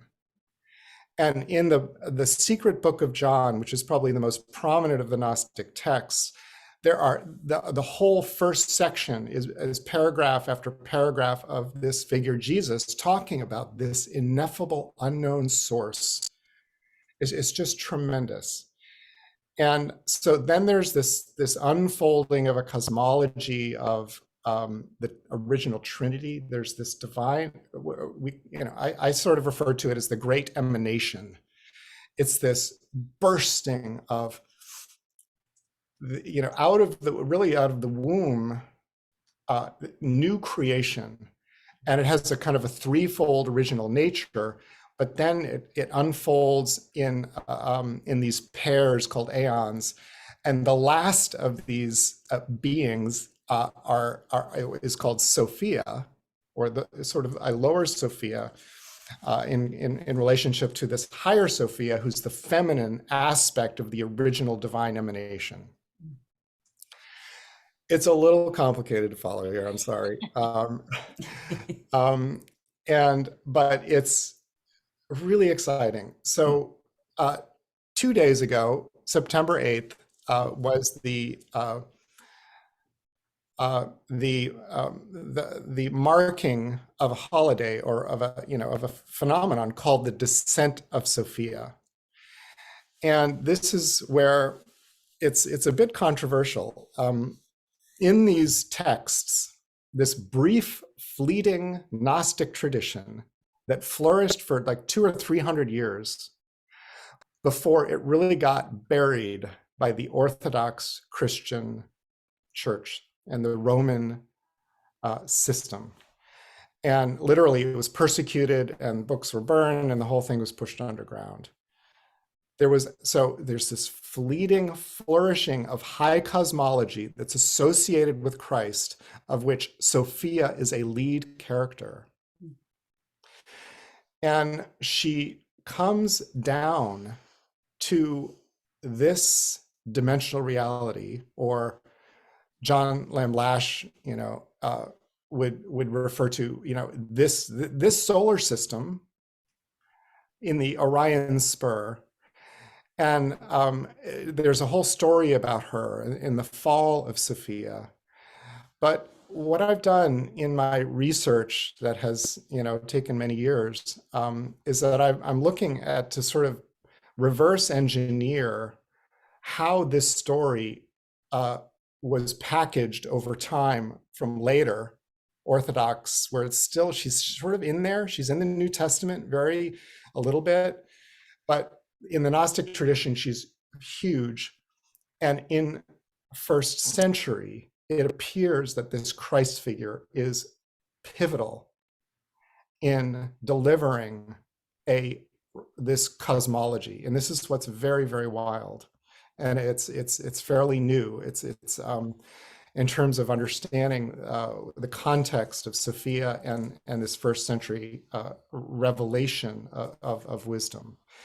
So Sophia falls, she comes down, and actually what the texts, the earliest indications are is that Sophia came to seed this location with bodily dwellings. That's specifically, they're saying bodily dwellings made from, the matter of this world, into which children of light can become embodied.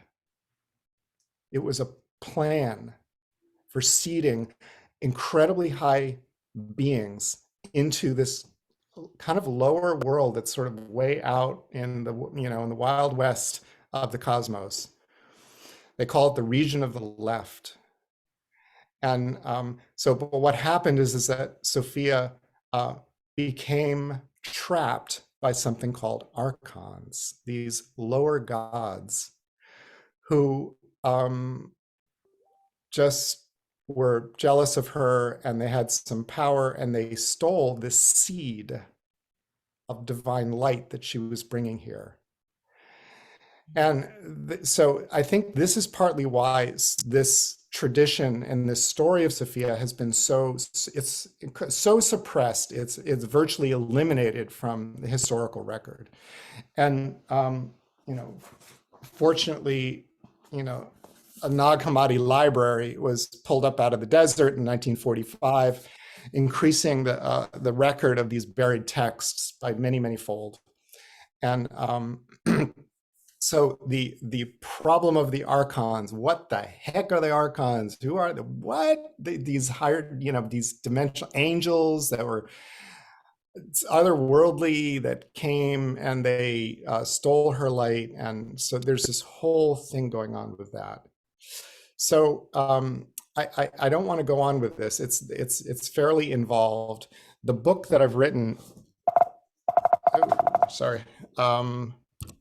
the book that I've written, I think is really a resource guide to this esoteric, to this wisdom flourishing that occurred in really first century. And so it's very, pretty heavily researched and, kind of cross-referenced.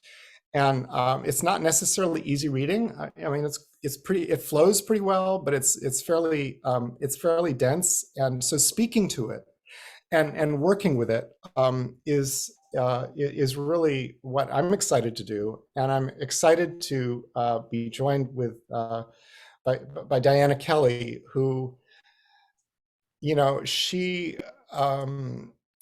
is her ability to work with the phenomenon of the higher frequency of this feminine energy is something she was sort of born into, and she kind of stumbled on, and her story is, she's very humble in she's not just throwing it all out there. She holds it very close to her heart. She's been incubating the wisdom that she's been getting from truly,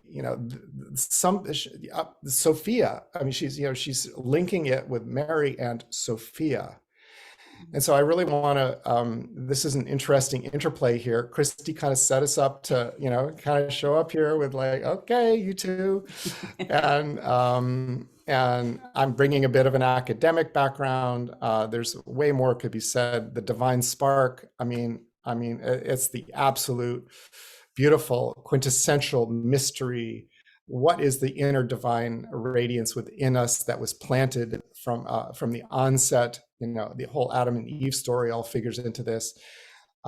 It's how do we connect with the divine essence that is made of the stuff of the ineffable. It comes from the highest source, according to this teaching. So I want to, interest of time, just have Diana be able to share a little bit before we go to the break. And so thank you. We're so pleased to be here, Scott. Thank you so much. It's beautiful, beautiful having you here and really enjoying it. So thank you. By the way, your internet just got a little bit funny. We've been hearing you perfectly up until a minute ago, and your internet right now has gone from in the white zone to the zone. I don't know if there's anybody else in your home or where you are, maybe that's using the computer, but if there is, if you could. Let me, I'll turn my, I need to plug it in. I think that'll help. So continue. Okay, great. I hear it fine, Scott, by the way. Okay, good.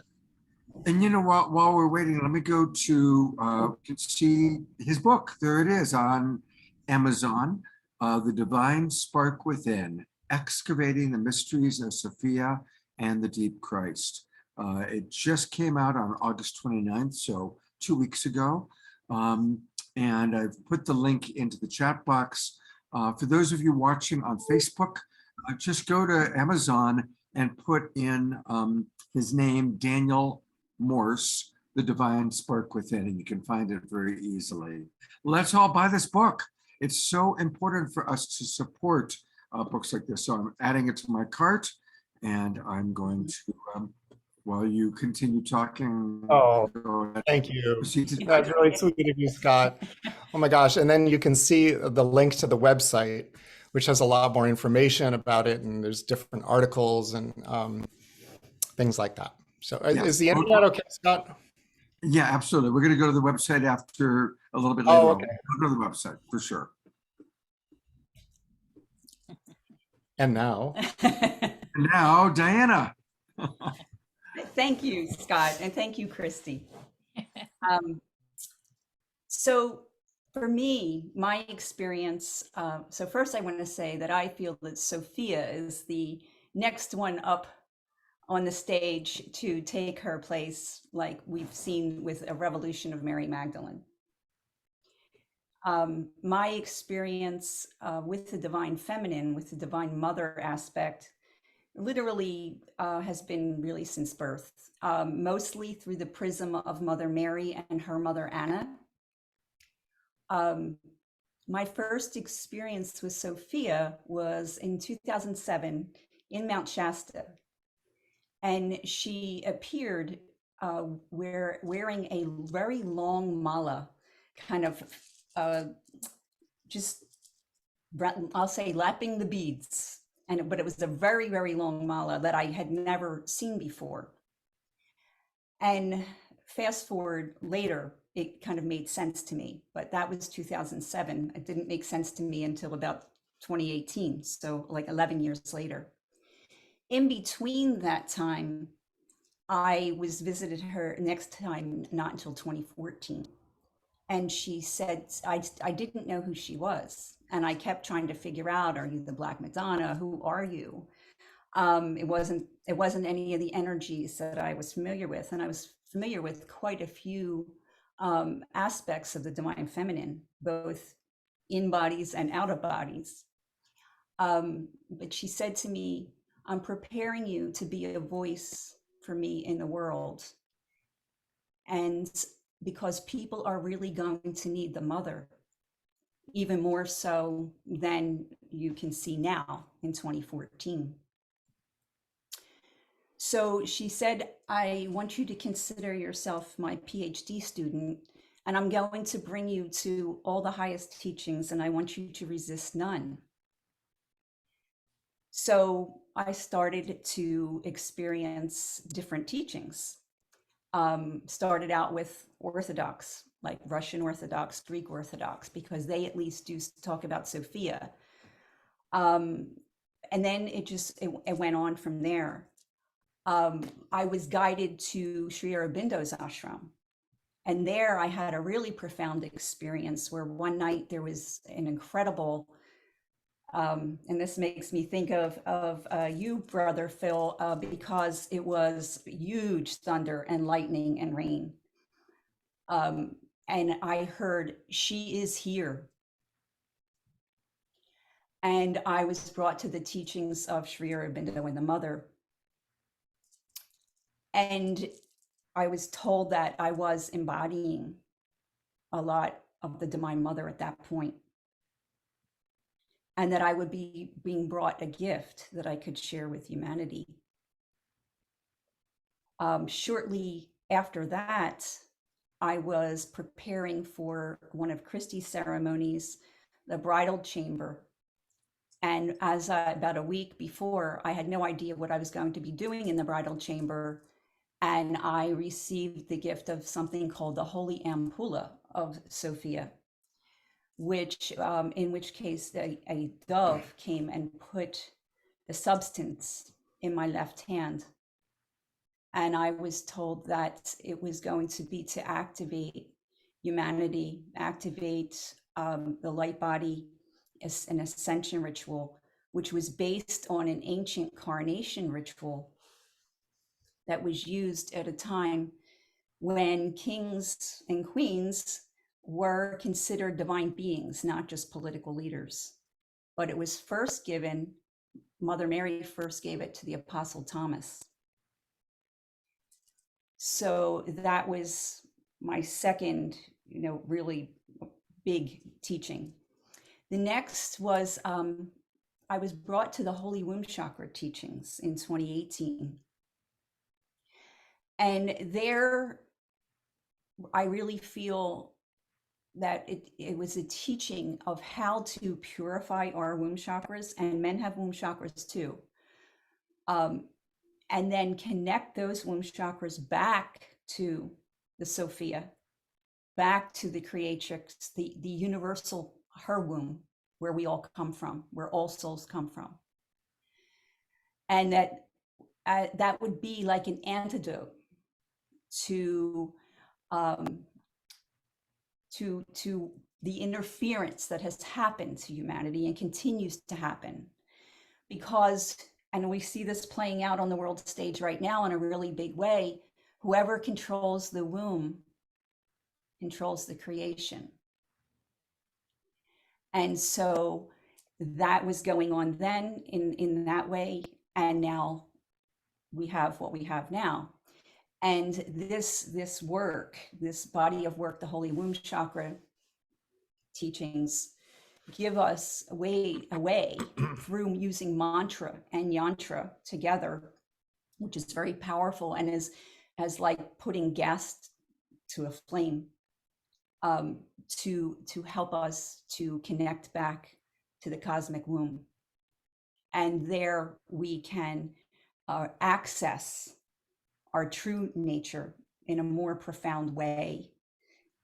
And the other interesting, really fascinating piece is that if couples that are trying to conceive a child actually use these chants, they can bring in avatars, because it has the ability, it's like I'll say, a formula to counteract what you might call in some traditions karma, or interference, whatever your beliefs are, but it helps that child come in a more perfected state, so they do not have to go through as much Maya on this planet.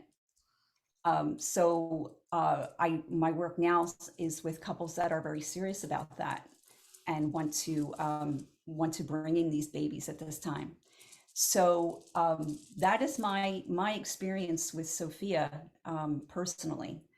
And I find with working with Dan, he's given me a lot of context through his work of my own personal experiences with her. So, wow. Yeah. This is really fascinating. And I want to, of course, acknowledge both of you. And we're going to have a little bit more. I am going to go to Jameeshka in a moment.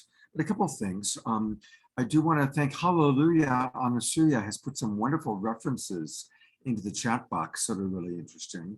And I do want to go to each of your websites. This is the Sophia Project, which is Dan's main website. I've put it into the chat box. I'll put it in again. But this is where we can get more history. Of course, there's the book that we've been talking about. And I love the way you describe it, excavating the mysteries of Sophia and the deep Christ. And when I come back after Jameeshka, I'd love for you to tell us what the deep Christ means, because to me, as I read it, that's very interesting. So, and then for Diana, taking a look at her website, and it's a beautiful website. It's lightofthemother.com, lightofthemother.com. And again, what you're just beginning to touch on about the idea of Sophia as the divine spark and tapping back into that divine spark. So I want to hear a little bit more when we come back about the work that you're doing. It's interesting because on last night's show, our primary unsung hero was Reverend Bridge Feltus. And she talked about how the original Gregorian chants were sacred sounds that elevated our consciousness. And then once again, the institutional church came in and changed the entire sound and the entire, so that we wouldn't have access to these higher vibrations, these higher frequencies. Right. So, you know, it's like all of this is finally coming back, you know. So anyway, with no further ado, we're going to go to Jameeshka. We will come back to both of you. And if people have comments or questions, please put it in the chat box now so that we can answer some of those questions. And Good. I'm going to go to Jameeshka and we'll be back with you in a few minutes. Okay. Hello, beautiful people. Greetings, Scott. Thank you so much. Once again, being here is so inspiring, and thank you for that presentation, which I know we're only partway through, so we are delighted to be a part of it. And this theme of the unsung hero and so many versions of all the different ways it comes up, and the hero's journey in general, and all of us. And yeah, we really resonate with a lot of these themes. So this next song is about the power of the individual and the power of the ensemble as one becomes the other. It's called Just One.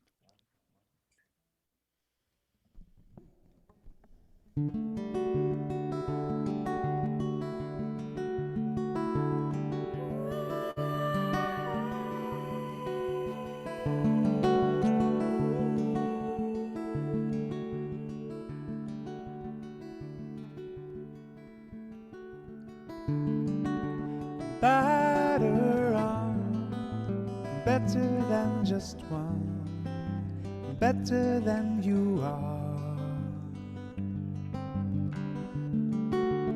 Better on, better than become just one. One's enough to overcome, they say. One's enough to overcome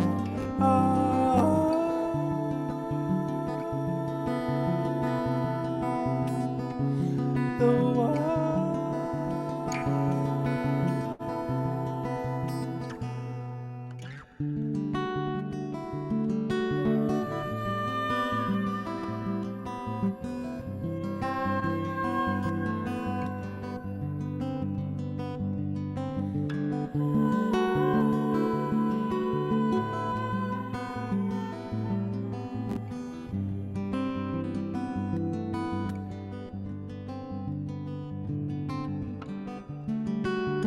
Battle on, better cheer us on, better than you are. Bad on one, better than become just one. One's enough to overcome, they say.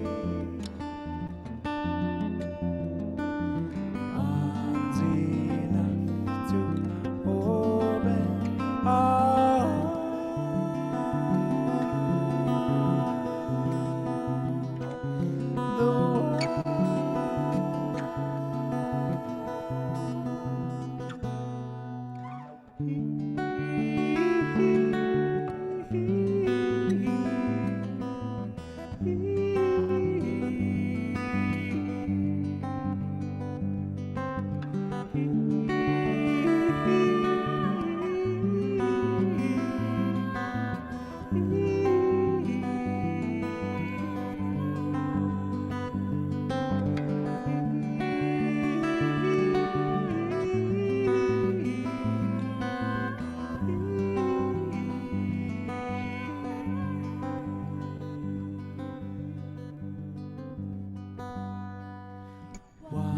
enough to overcome, they say.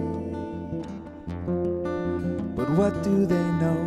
One's enough to open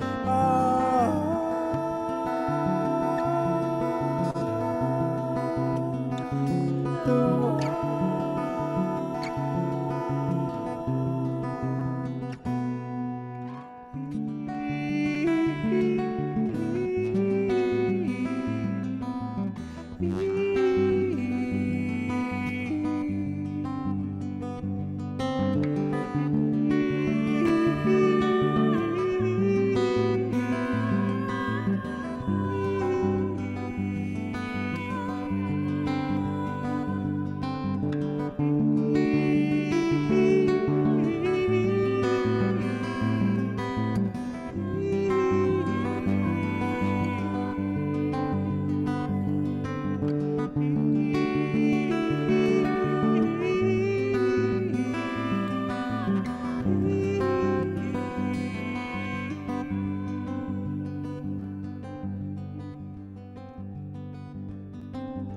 one's enough to overcome, they say. But what do they know? One's enough to open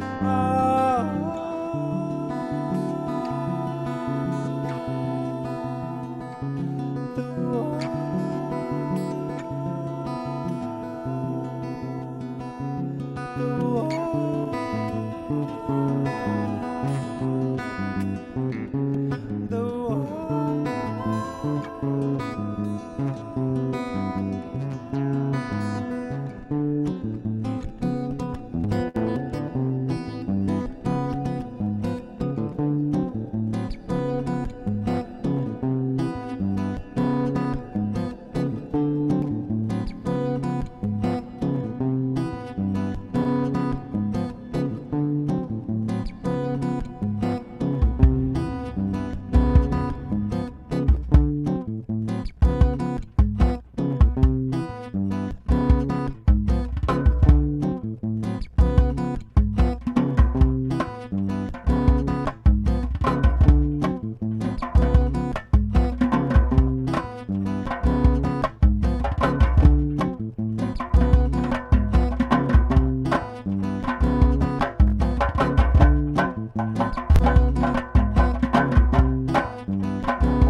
We gotta get it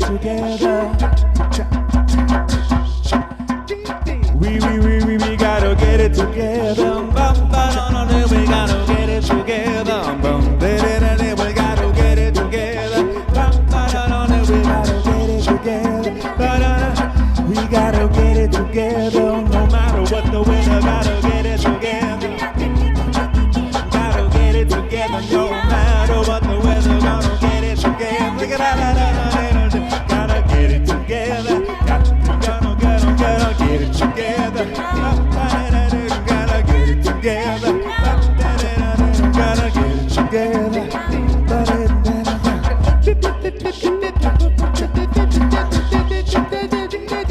Gotta move or something down on. Gotta move a little more.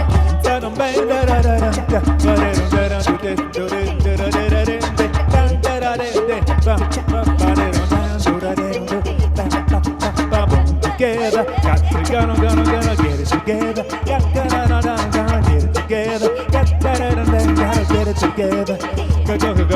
Gotta get it together.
Hey, everybody, turn on your cameras and let's twinkle these beautiful two beings. Wasn't that just delightful?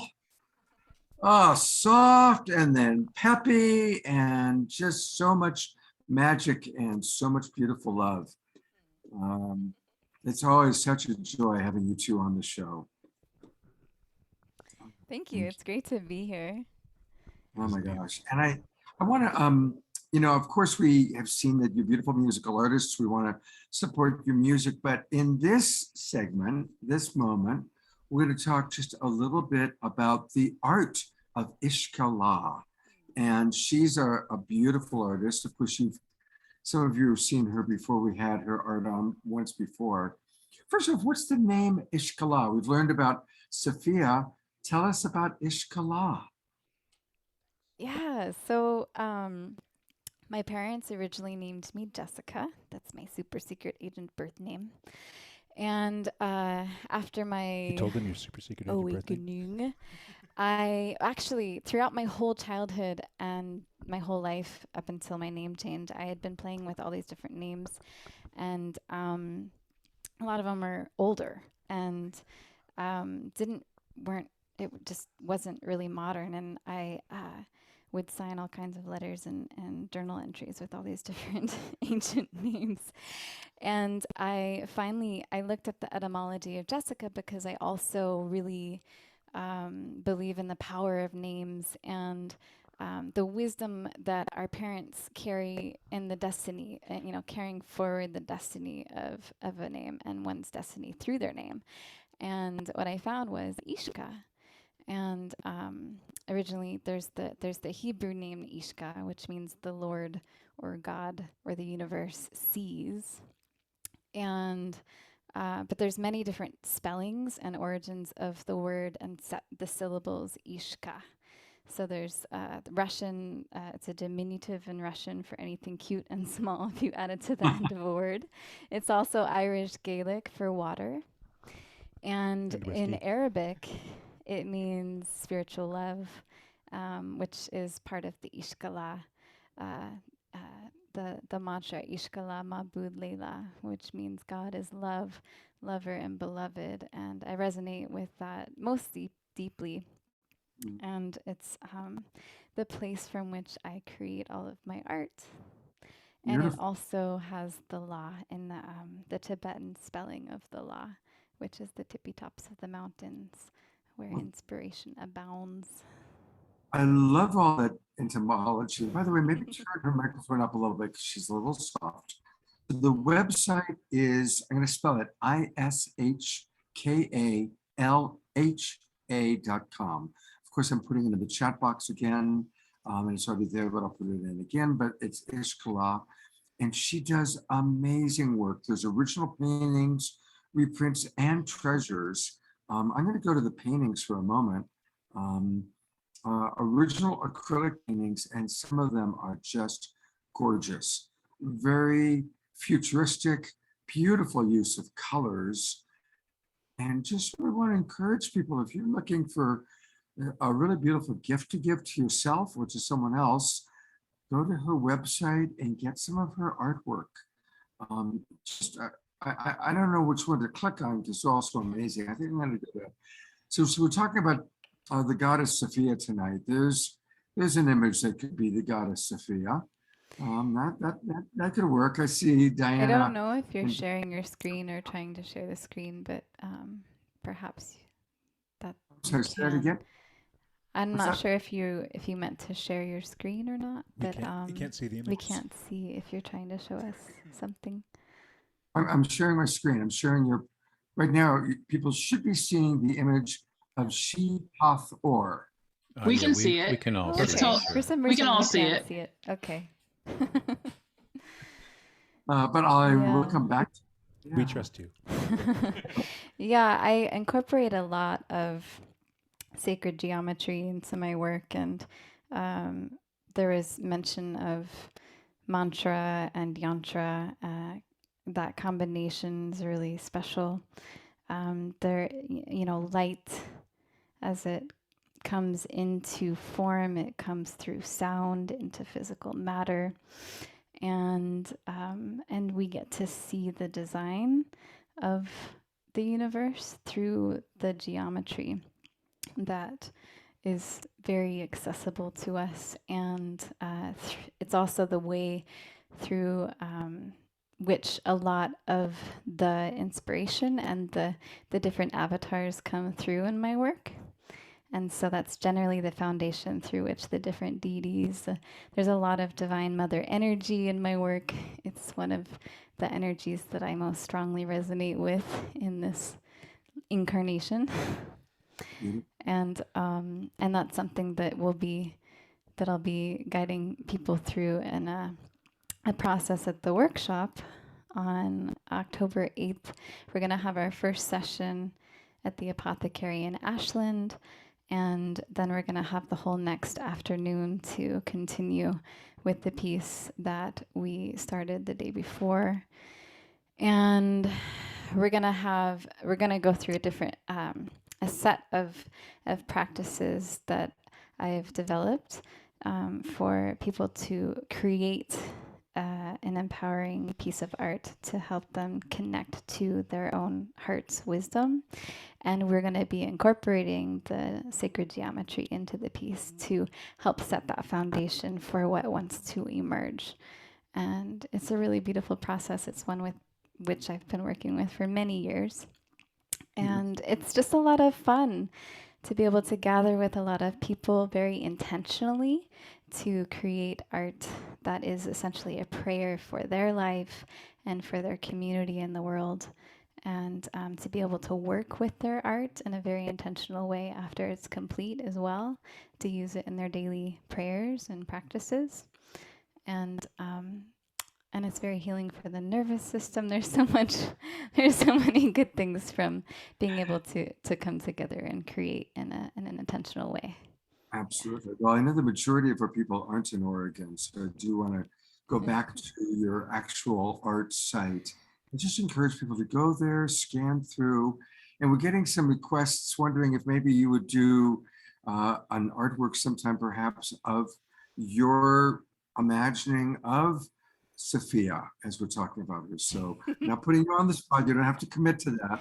You but never there's know. definitely, who knows, maybe it's not a coincidence. Yeah, well, it's definitely coming into the field for inspiration. I was feeling that as they were speaking about the goddess and getting some really beautiful visions.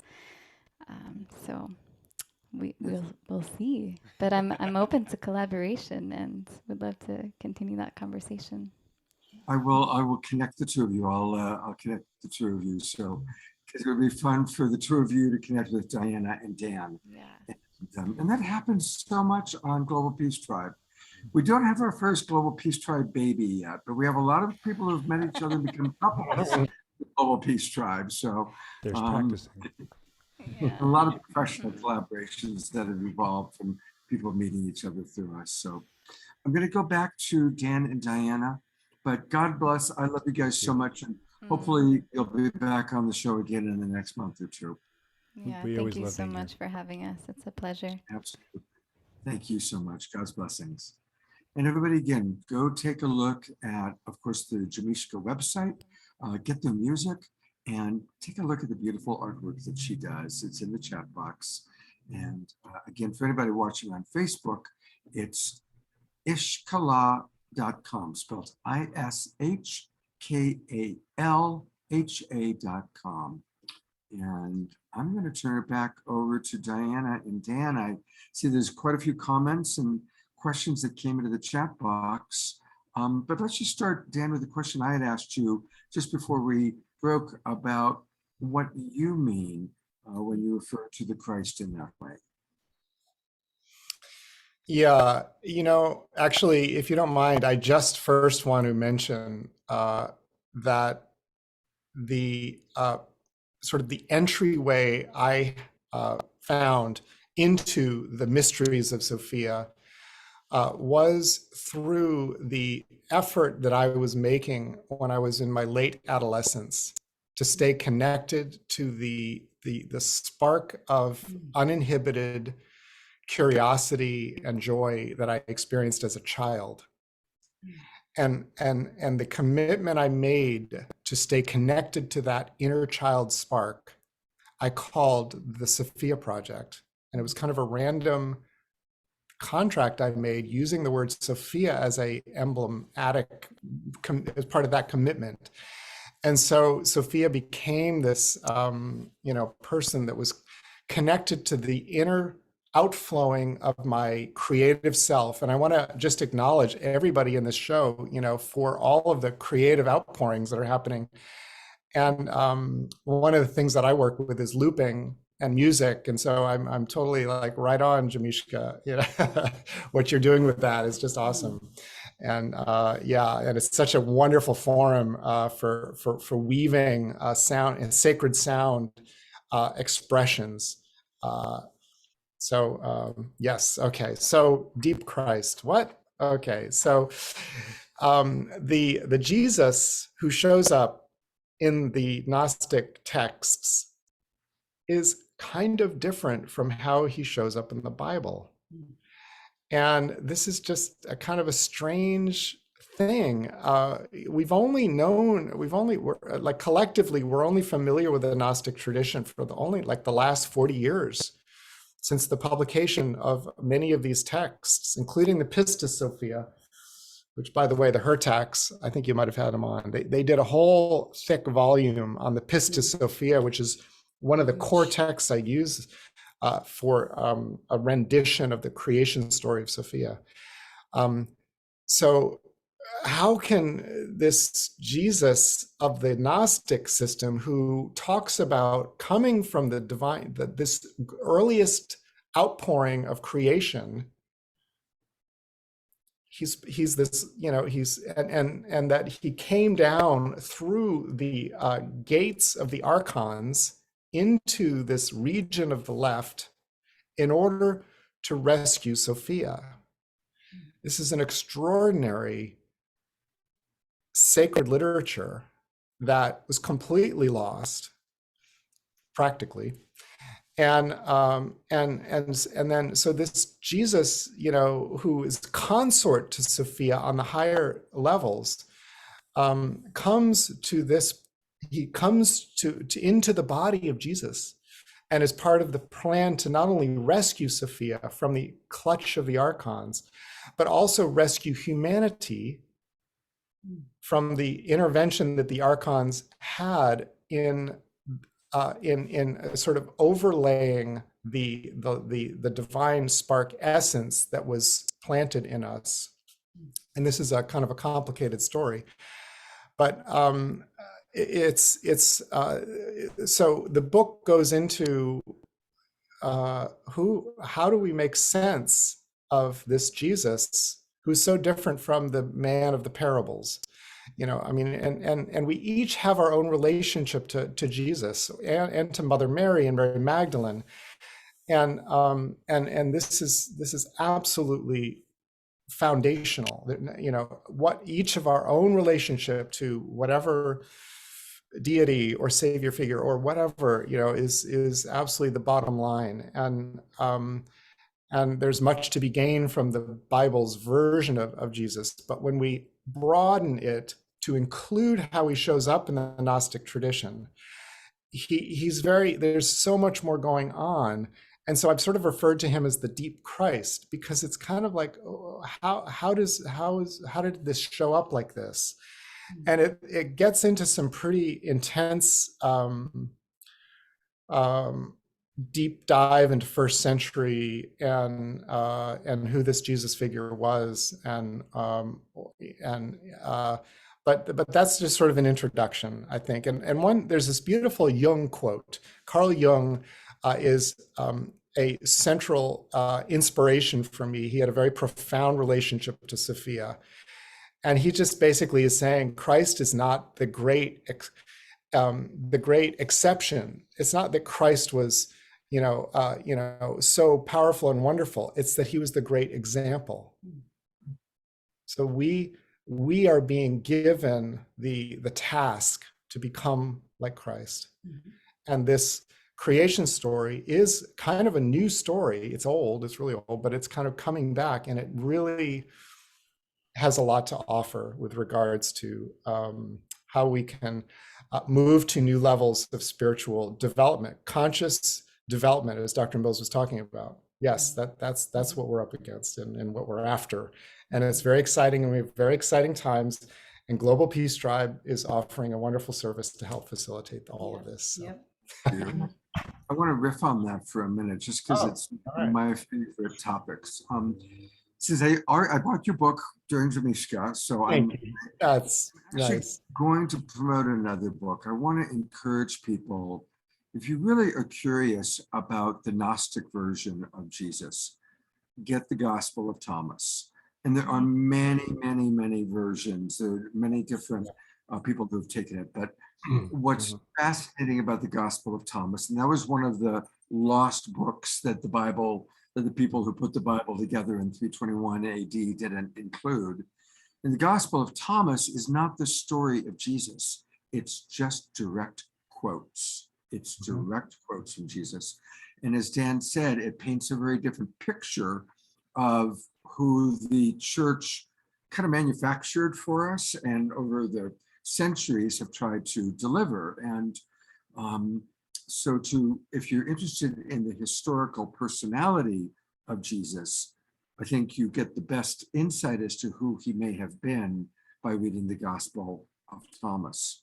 And I also, the last thing I just wanted to say is it is important for us to differentiate between whomever the historical figure of Jesus may or may not have been, and the Christ consciousness that, as you said, he represented. He was the example. And it's important to remember, his name was not Jesus Christ. His name was Jesus of Nazareth, or if you prefer, Yeshua. He attained the Christ consciousness, which is available to us all. And so again, we are now living in a time where instead of putting him up and praying there and seeing this big separation, no, it's about bringing it into our bodies, bringing the Christ consciousness into our bodies, and attaining what he represented for us. So I have strong beliefs, as you can tell about that, but I just had to add that in. Thank you. Yep. Diana, you're going to get the last word on this topic. What would you like to share with our audience tonight? Well, in following what you're saying, that we are being called now to stop putting Jesus, Mother Mary, Mary Magdalene on a pedestal. We're embodying that energy ourselves. And so it's important to bring it into this physical body and out into a real life. It's like Mother Mary and Mary Magdalene, we're embodying Sophia, but so were a lot of other people. And we all have that opportunity now. And so it is about doing the work. And it is about, you know, having some high experiences. So you take the ascension and descension or inscension, where you bring it in, right? So that's why the story of Sophia, the descent of Sophia, is as important as the exalted Sophia. Beautiful. Well, I want to go one last time to each of your websites. And for Dan, it's thesophiaproject.net, thesophiaproject.net. And you can click on the book that way, or you can go to the link that I put in right down here, purchase book. And let's all purchase the book. Let's support our musicians by supporting Jameeshka. Let's support Dan. Can you imagine how many years have you worked on this book, Dan? Many, many, many. Let's put it that way. Yeah, and incredible. And may it click, may it receive the incredible attention. And there's a lot more on his website. Songs of Sophia, research articles, and as always put your names in. And with anybody you see on Global Peace Tribe, please join their pages so that you know, they can keep us in touch with what they're doing. So thank you, Dan. And of course, now I'm going to go to Diana's website, and her website is wrong one. There we go. It's the lightofthemother.com, Light of the Mother. And that's a beautiful title. And do tell us about some of the services that you provide, Diana. There's a brief reference, but tell us a little bit more about what you do. So I do light body activations. In groups, I do the Holy Ampulla of Sophia.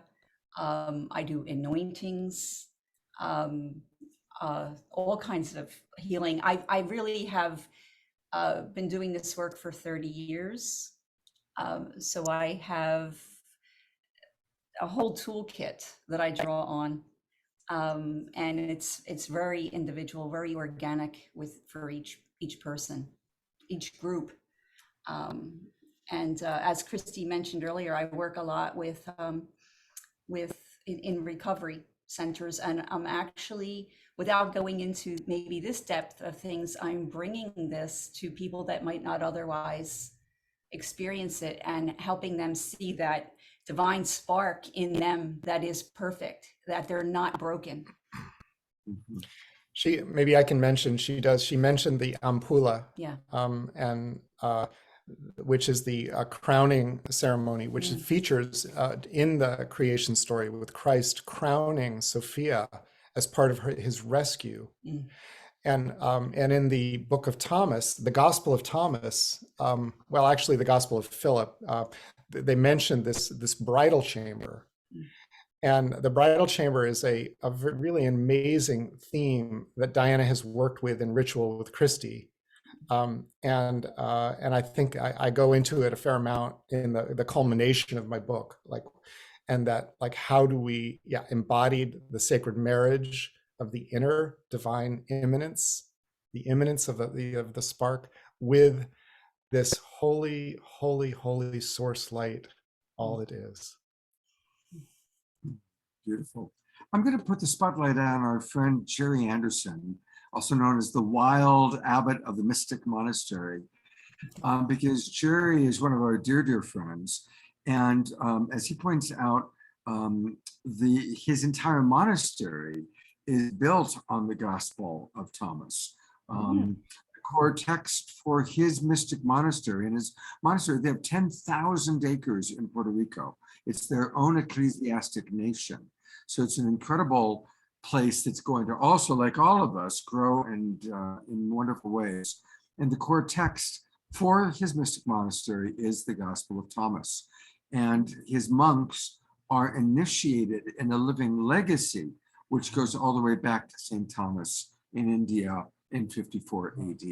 So Mystic Abbot Jerry, meet Diana and Dan, and Global Peace Tribe. This is a central image that I work with in my book, and it features on the front cover, and it's the cross of St. Thomas. So cheers to St. Thomas. Yes. Our monks are initiated and anointed, as Diane said, in a living legacy that goes all the way back to 54 AD. We know the chain of everybody in the succession. Wow. Yes. Wow. Absolutely. Incredible. That is incredible. So, well, thank you, Jerry. It's always great to have a reason to pop you on. Hey, Diana. Scott, can I insert one thing? I do want Diana to talk, because there are a lot of women that are on this show, and you know, as we move forward into the future, I think people really need to understand Diana is a doula as well, and she does sessions with couples on conscious conception, so that you can actually have the opportunity to bring in one of the highest beings as you conceive consciously. And she goes through the work with the couples on how to consciously conceive. So you may want to say a sentence or two about that, Diana, because I think that in this time, we need high old souls coming in. We need these souls that you know, like you say, are more karma free. Right. No, absolutely. That I feel is a gift of grace from the mother, that we have access to these. These are teachings that were kept. They're on ancient palm leaves in India. They're about 7,000 years old, and up until maybe the last 20 years, maybe less, were only given to saints and sages of India. And Sri Kaleshwar, who came here, and he actually passed at the age of 39 in 2012, but he brought this work out and brought it to the West before he passed.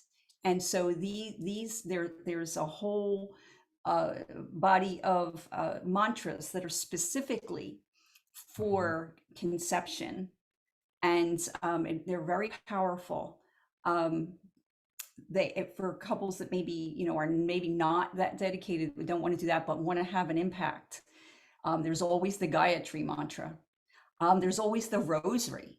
You know, there's things. It's doing something consciously. So I do work and help people, guide people through that process. Beautiful. We had David Pramal and Mitten on the show last weekend singing Gaia Tree Mantra. Oh, wonderful. I love all the ways, and we've got a Mount Shasta connection. We've got a lot of beautiful connections that have been taking place tonight. Thank you, Diana and Dan. I'm sure we'll have you on the show again. Thank you. And of course, we'll see you when we always collaborate with Christy Michaels on the things that she's doing. So we're all part of the Global Peace Tribe. So Thank you so thank much. you. And thanks to everybody for being here. Yes. It's an amazing show tonight. We are going to have one more song from Omashar, and then we're going to close.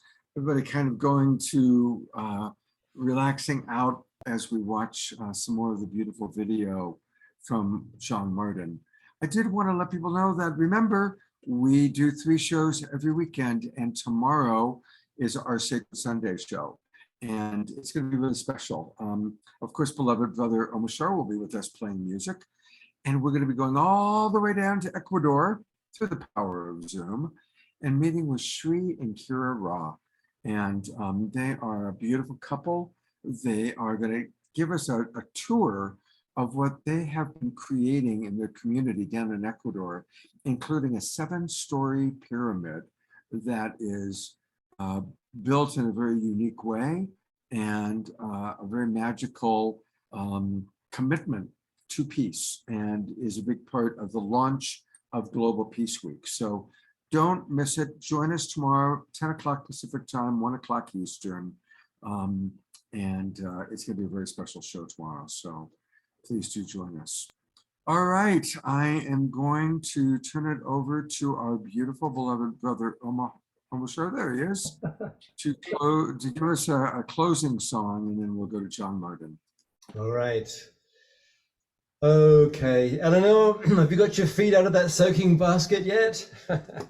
and look, can you see that? Oh yes.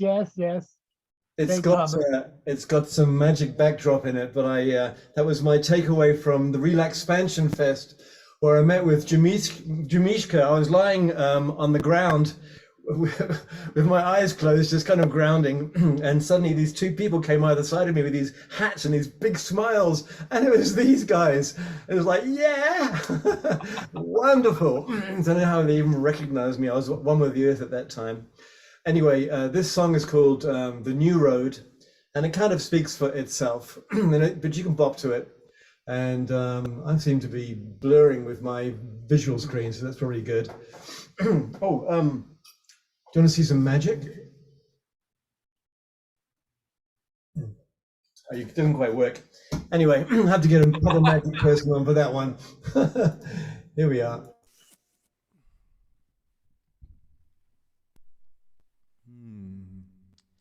Take off your disguise, show your starry eyes, open up your heart and be with me. Truly we're divine, let your spirit shine. I am one within you and I love you so.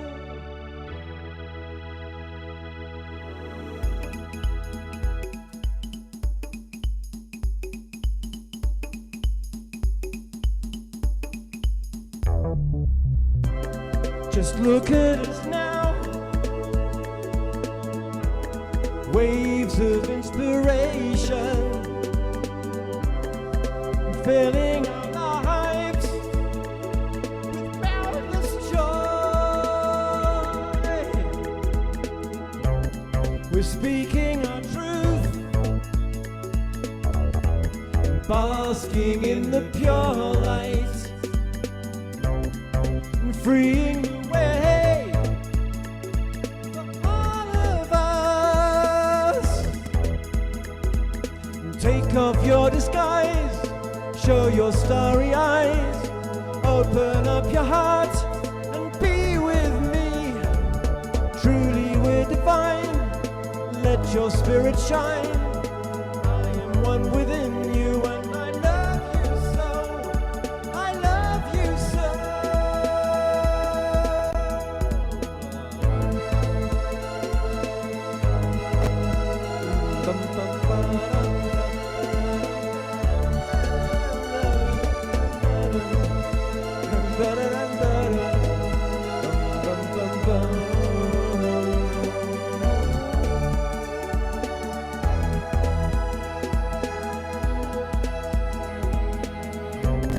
We're here on the new road, where air is so much clearer, creating a world of ecstasy, surrounding us is true love, filling empty spaces, rejoice in the unity.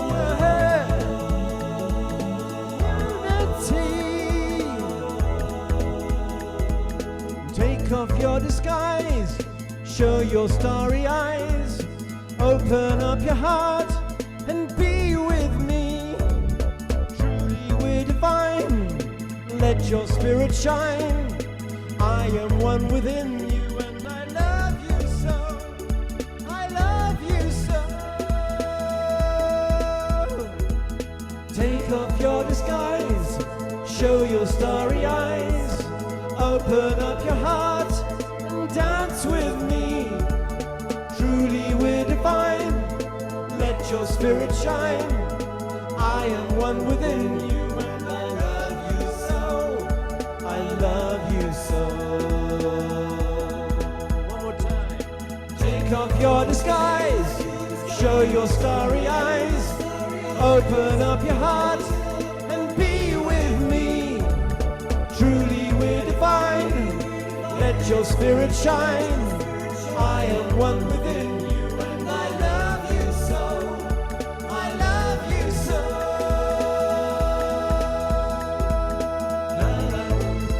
Bum, ba, da, bum, bum, bum, bum, bum.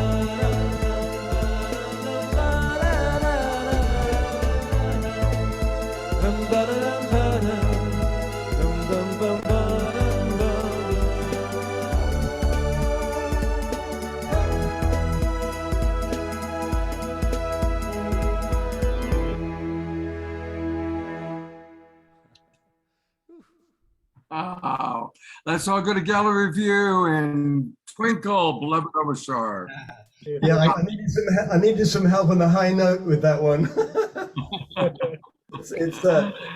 Yeah, whatever. Thank you.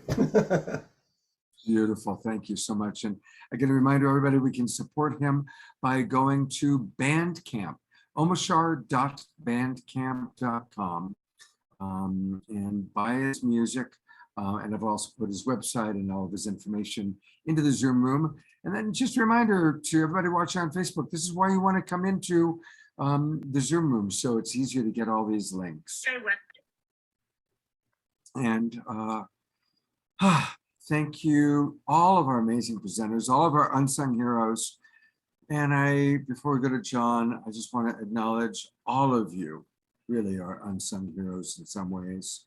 Those of you that are parents, those of you that are caregivers, those of you that are in service to this world, those of you who are just holding the highest vision, those of you that are choosing love in a world where there's so much fear and so much separation, all of you are unsung heroes.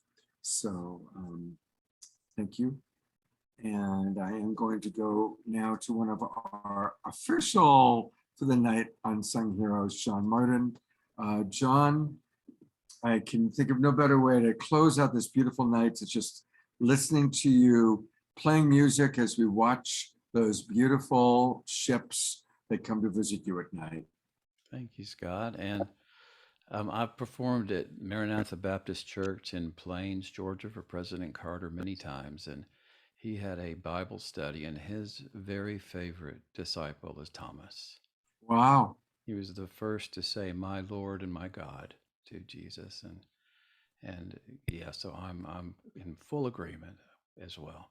So yeah, if you can just visualize sitting with me at my little picnic table, because I have one seat and there's a small park, and I set my cameras up, and the craft and the energies come in, and they use the small bowl of sky around me as their canvas, and they create all of these beautiful interactions, and I've had thousands of them now. And so I'll go ahead and share this, Scott. Okay. And remember to go to full screen, please. Yes.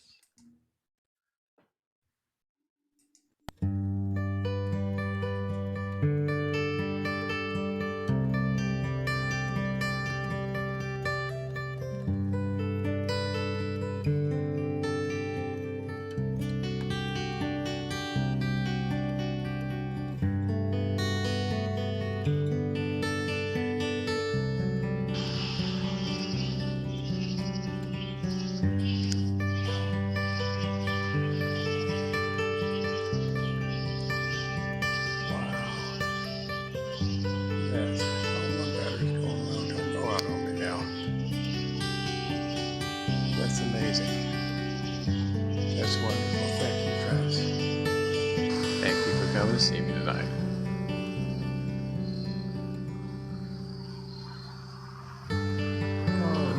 Oh, there's two more right there. How beautiful is that? Thank you, my friends. Hey, beautiful ones. Hey, my sweet friends. Thank you. How beautiful. Thank you, sweet friends. What a beautiful thing. Thank you, my lovely ones. That. See me tonight. Thank you, sweet friends. Thank you, beautiful ones. So beautiful. Thank you. Absolutely beautiful. Thank you, my sweet dear friends.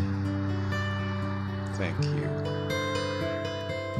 It is so good to see you tonight. I'll see you in a minute. I'm heading to the park. It's never ending, isn't it, friends? Wow. Maybe that's not the greatest thing you've ever seen.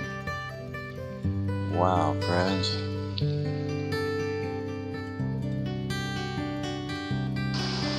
About to see another big, beautiful ship.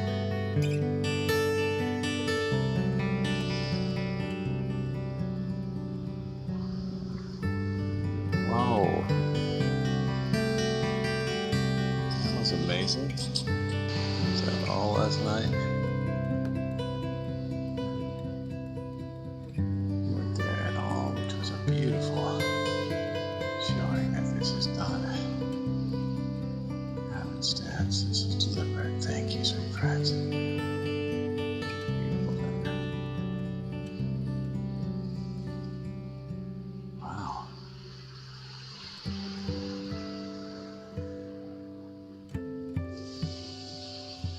Of course.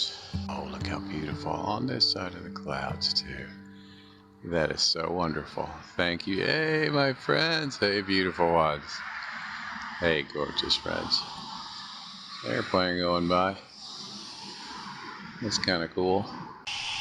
Thank you, lovely ones. So awesome. Thank you. Wow, look at you go. That's wonderful. We're really moving. Thank you, gorgeous ones. Hey,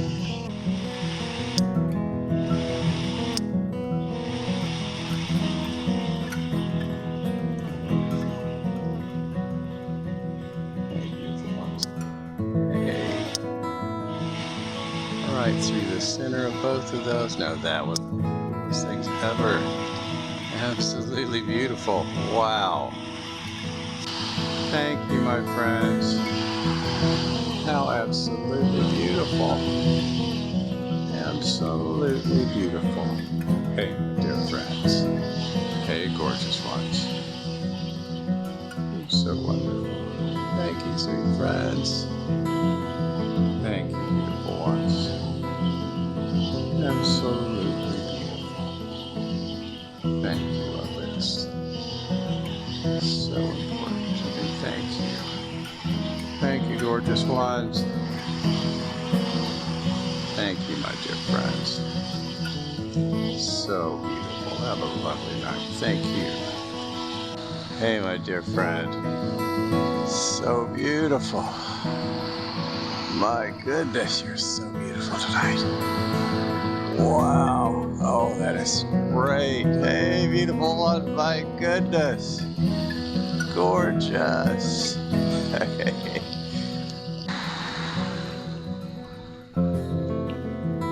Hey, my friend. Hey, beautiful one. Oh, my gorgeous friend. You are so awesome. So great to see you tonight, sweet friend. Hey, how are you, brother? Oh, how wonderfully done. You could be a sister as well. Love you. That was perfect. You're so incredible. How wonderfully done, beautiful one. How absolutely incredible you are. Thank you, loveliest. Oh, there's my friends. Oh, there's two. Oh, how gorgeous. Wow. So awesome, friends. Beautifully done. Wow. That was great. Thank you, sweet friends. You're so awesome. Absolutely great. Hey, sweet friend. So amazing. Whoa, y'all are doing it together. Whoa, I'm going to follow this one. Oh, it's so amazing. Thank you, beautiful hearts. Absolutely great. Beautifully done. Thank you. Gorgeous. Hey, my friend. Hey, lovely one.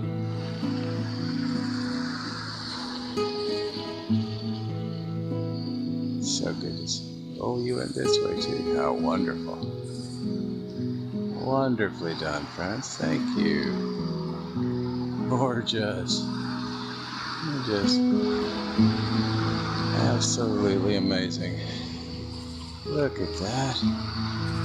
Thank you, gorgeous ones. My gracious.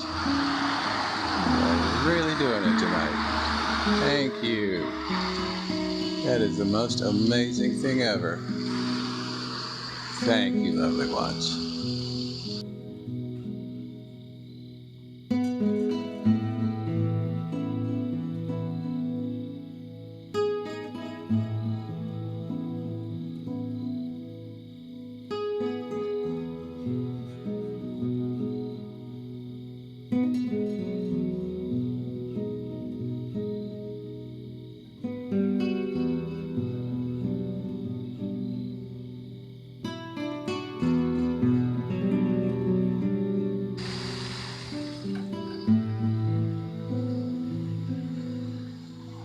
There, my friend. Oh, wow. We did it again, friends. Love y'all. Thank you. Thank you for that. You did it. You absolutely did it. Thank you. Thank you, beautiful ones. Wow. Thank you for doing it again for me, sweet friends. Amazing. Thank you, gorgeous ones. Thank you, my dear friends. So incredible. Thank you, loveliest. Wow. There's my friend. Hey, beautiful one. Hey, look at you turning. Oh, how wonderful. Thank you, beautiful one. Wow. You are the greatest. Hey, sweet dear friend. That was magnificent. Thank you, dear one.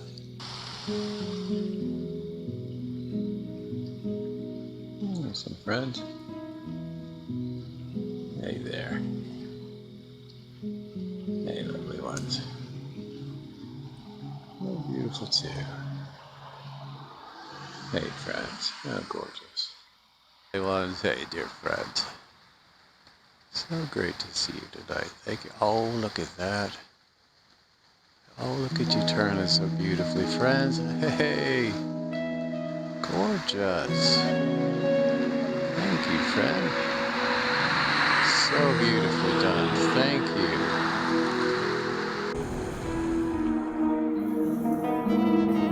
Whoa, that's really fast. There, my friends. Gorgeous. Beautiful, friend. Oh, I caught you. How wonderful. Thank you, beautiful one. I was hoping I would see you tonight. Well done, sweet friend. Beautiful. Oh, look at you go. You are so awesome.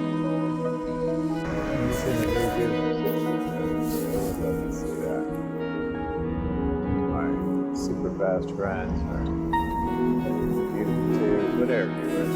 So lovely to see you that time. Hey, there we are. Hey, beautiful ones.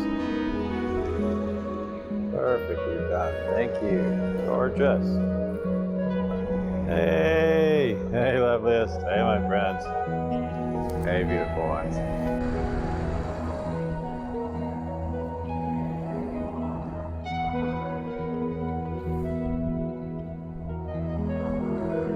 My beautiful too. Hooray. My beautiful two came today too. Thank you, gorgeous one. Mine too. Hey, friends. How wonderful. Hey.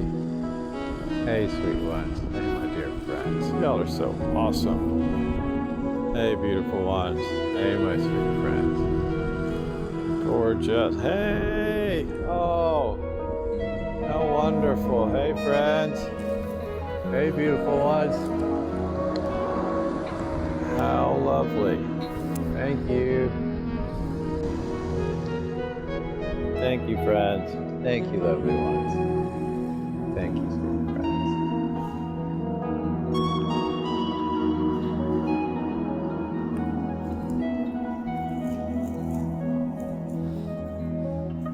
So wonderful to see you tonight.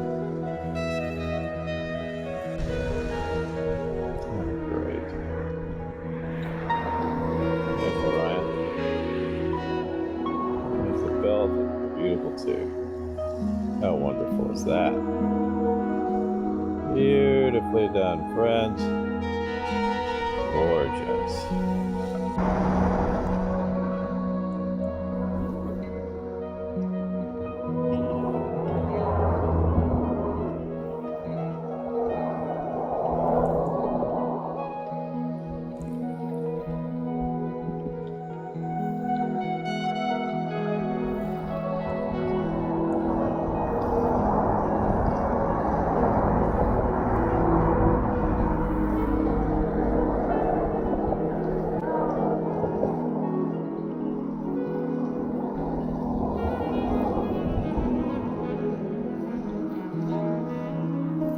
Whoa, gorgeous, friends.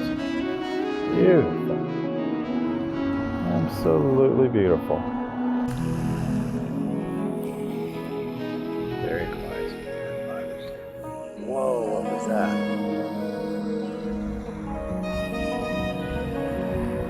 Right there. I see you, friend. Wow. Beautiful. There, my friends. Fantastic. Gorgeous. There's a craft, sure. Thank you, beautiful ones. My gracious, that's beautiful.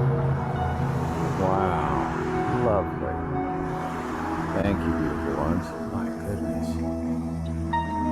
That was fantastically great.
I can't hear you. Let me see.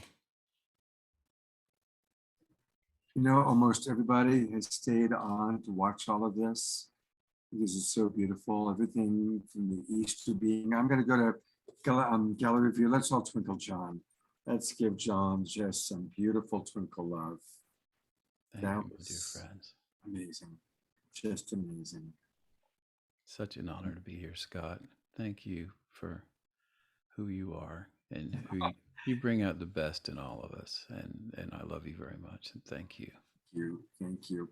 I'm going to put John's YouTube channel because somebody asked about where you can watch all of these. So here is the YouTube channel for everybody. And let's all go outside, even if you've got the clouds in the sky, it's a full moon night. Let's go out and give thanks to all being part of this beautiful global peace tribe. I'm going to go back to gallery view to finish us up. Giving thanks for each other, giving thanks for all the blessings in our life. And I have so much love for each and every one of you. It's so good to see you with your cameras on. And hopefully I'll see you all tomorrow morning for a very special Sacred Sunday show. Good night, everybody. And thank you so much for being with us. This was really a good show. And share this with friends, please. Let's build our audience. Tonight's show would have been a really good show to introduce people to the Global Peace Tribe. So good night, everybody. See you tomorrow.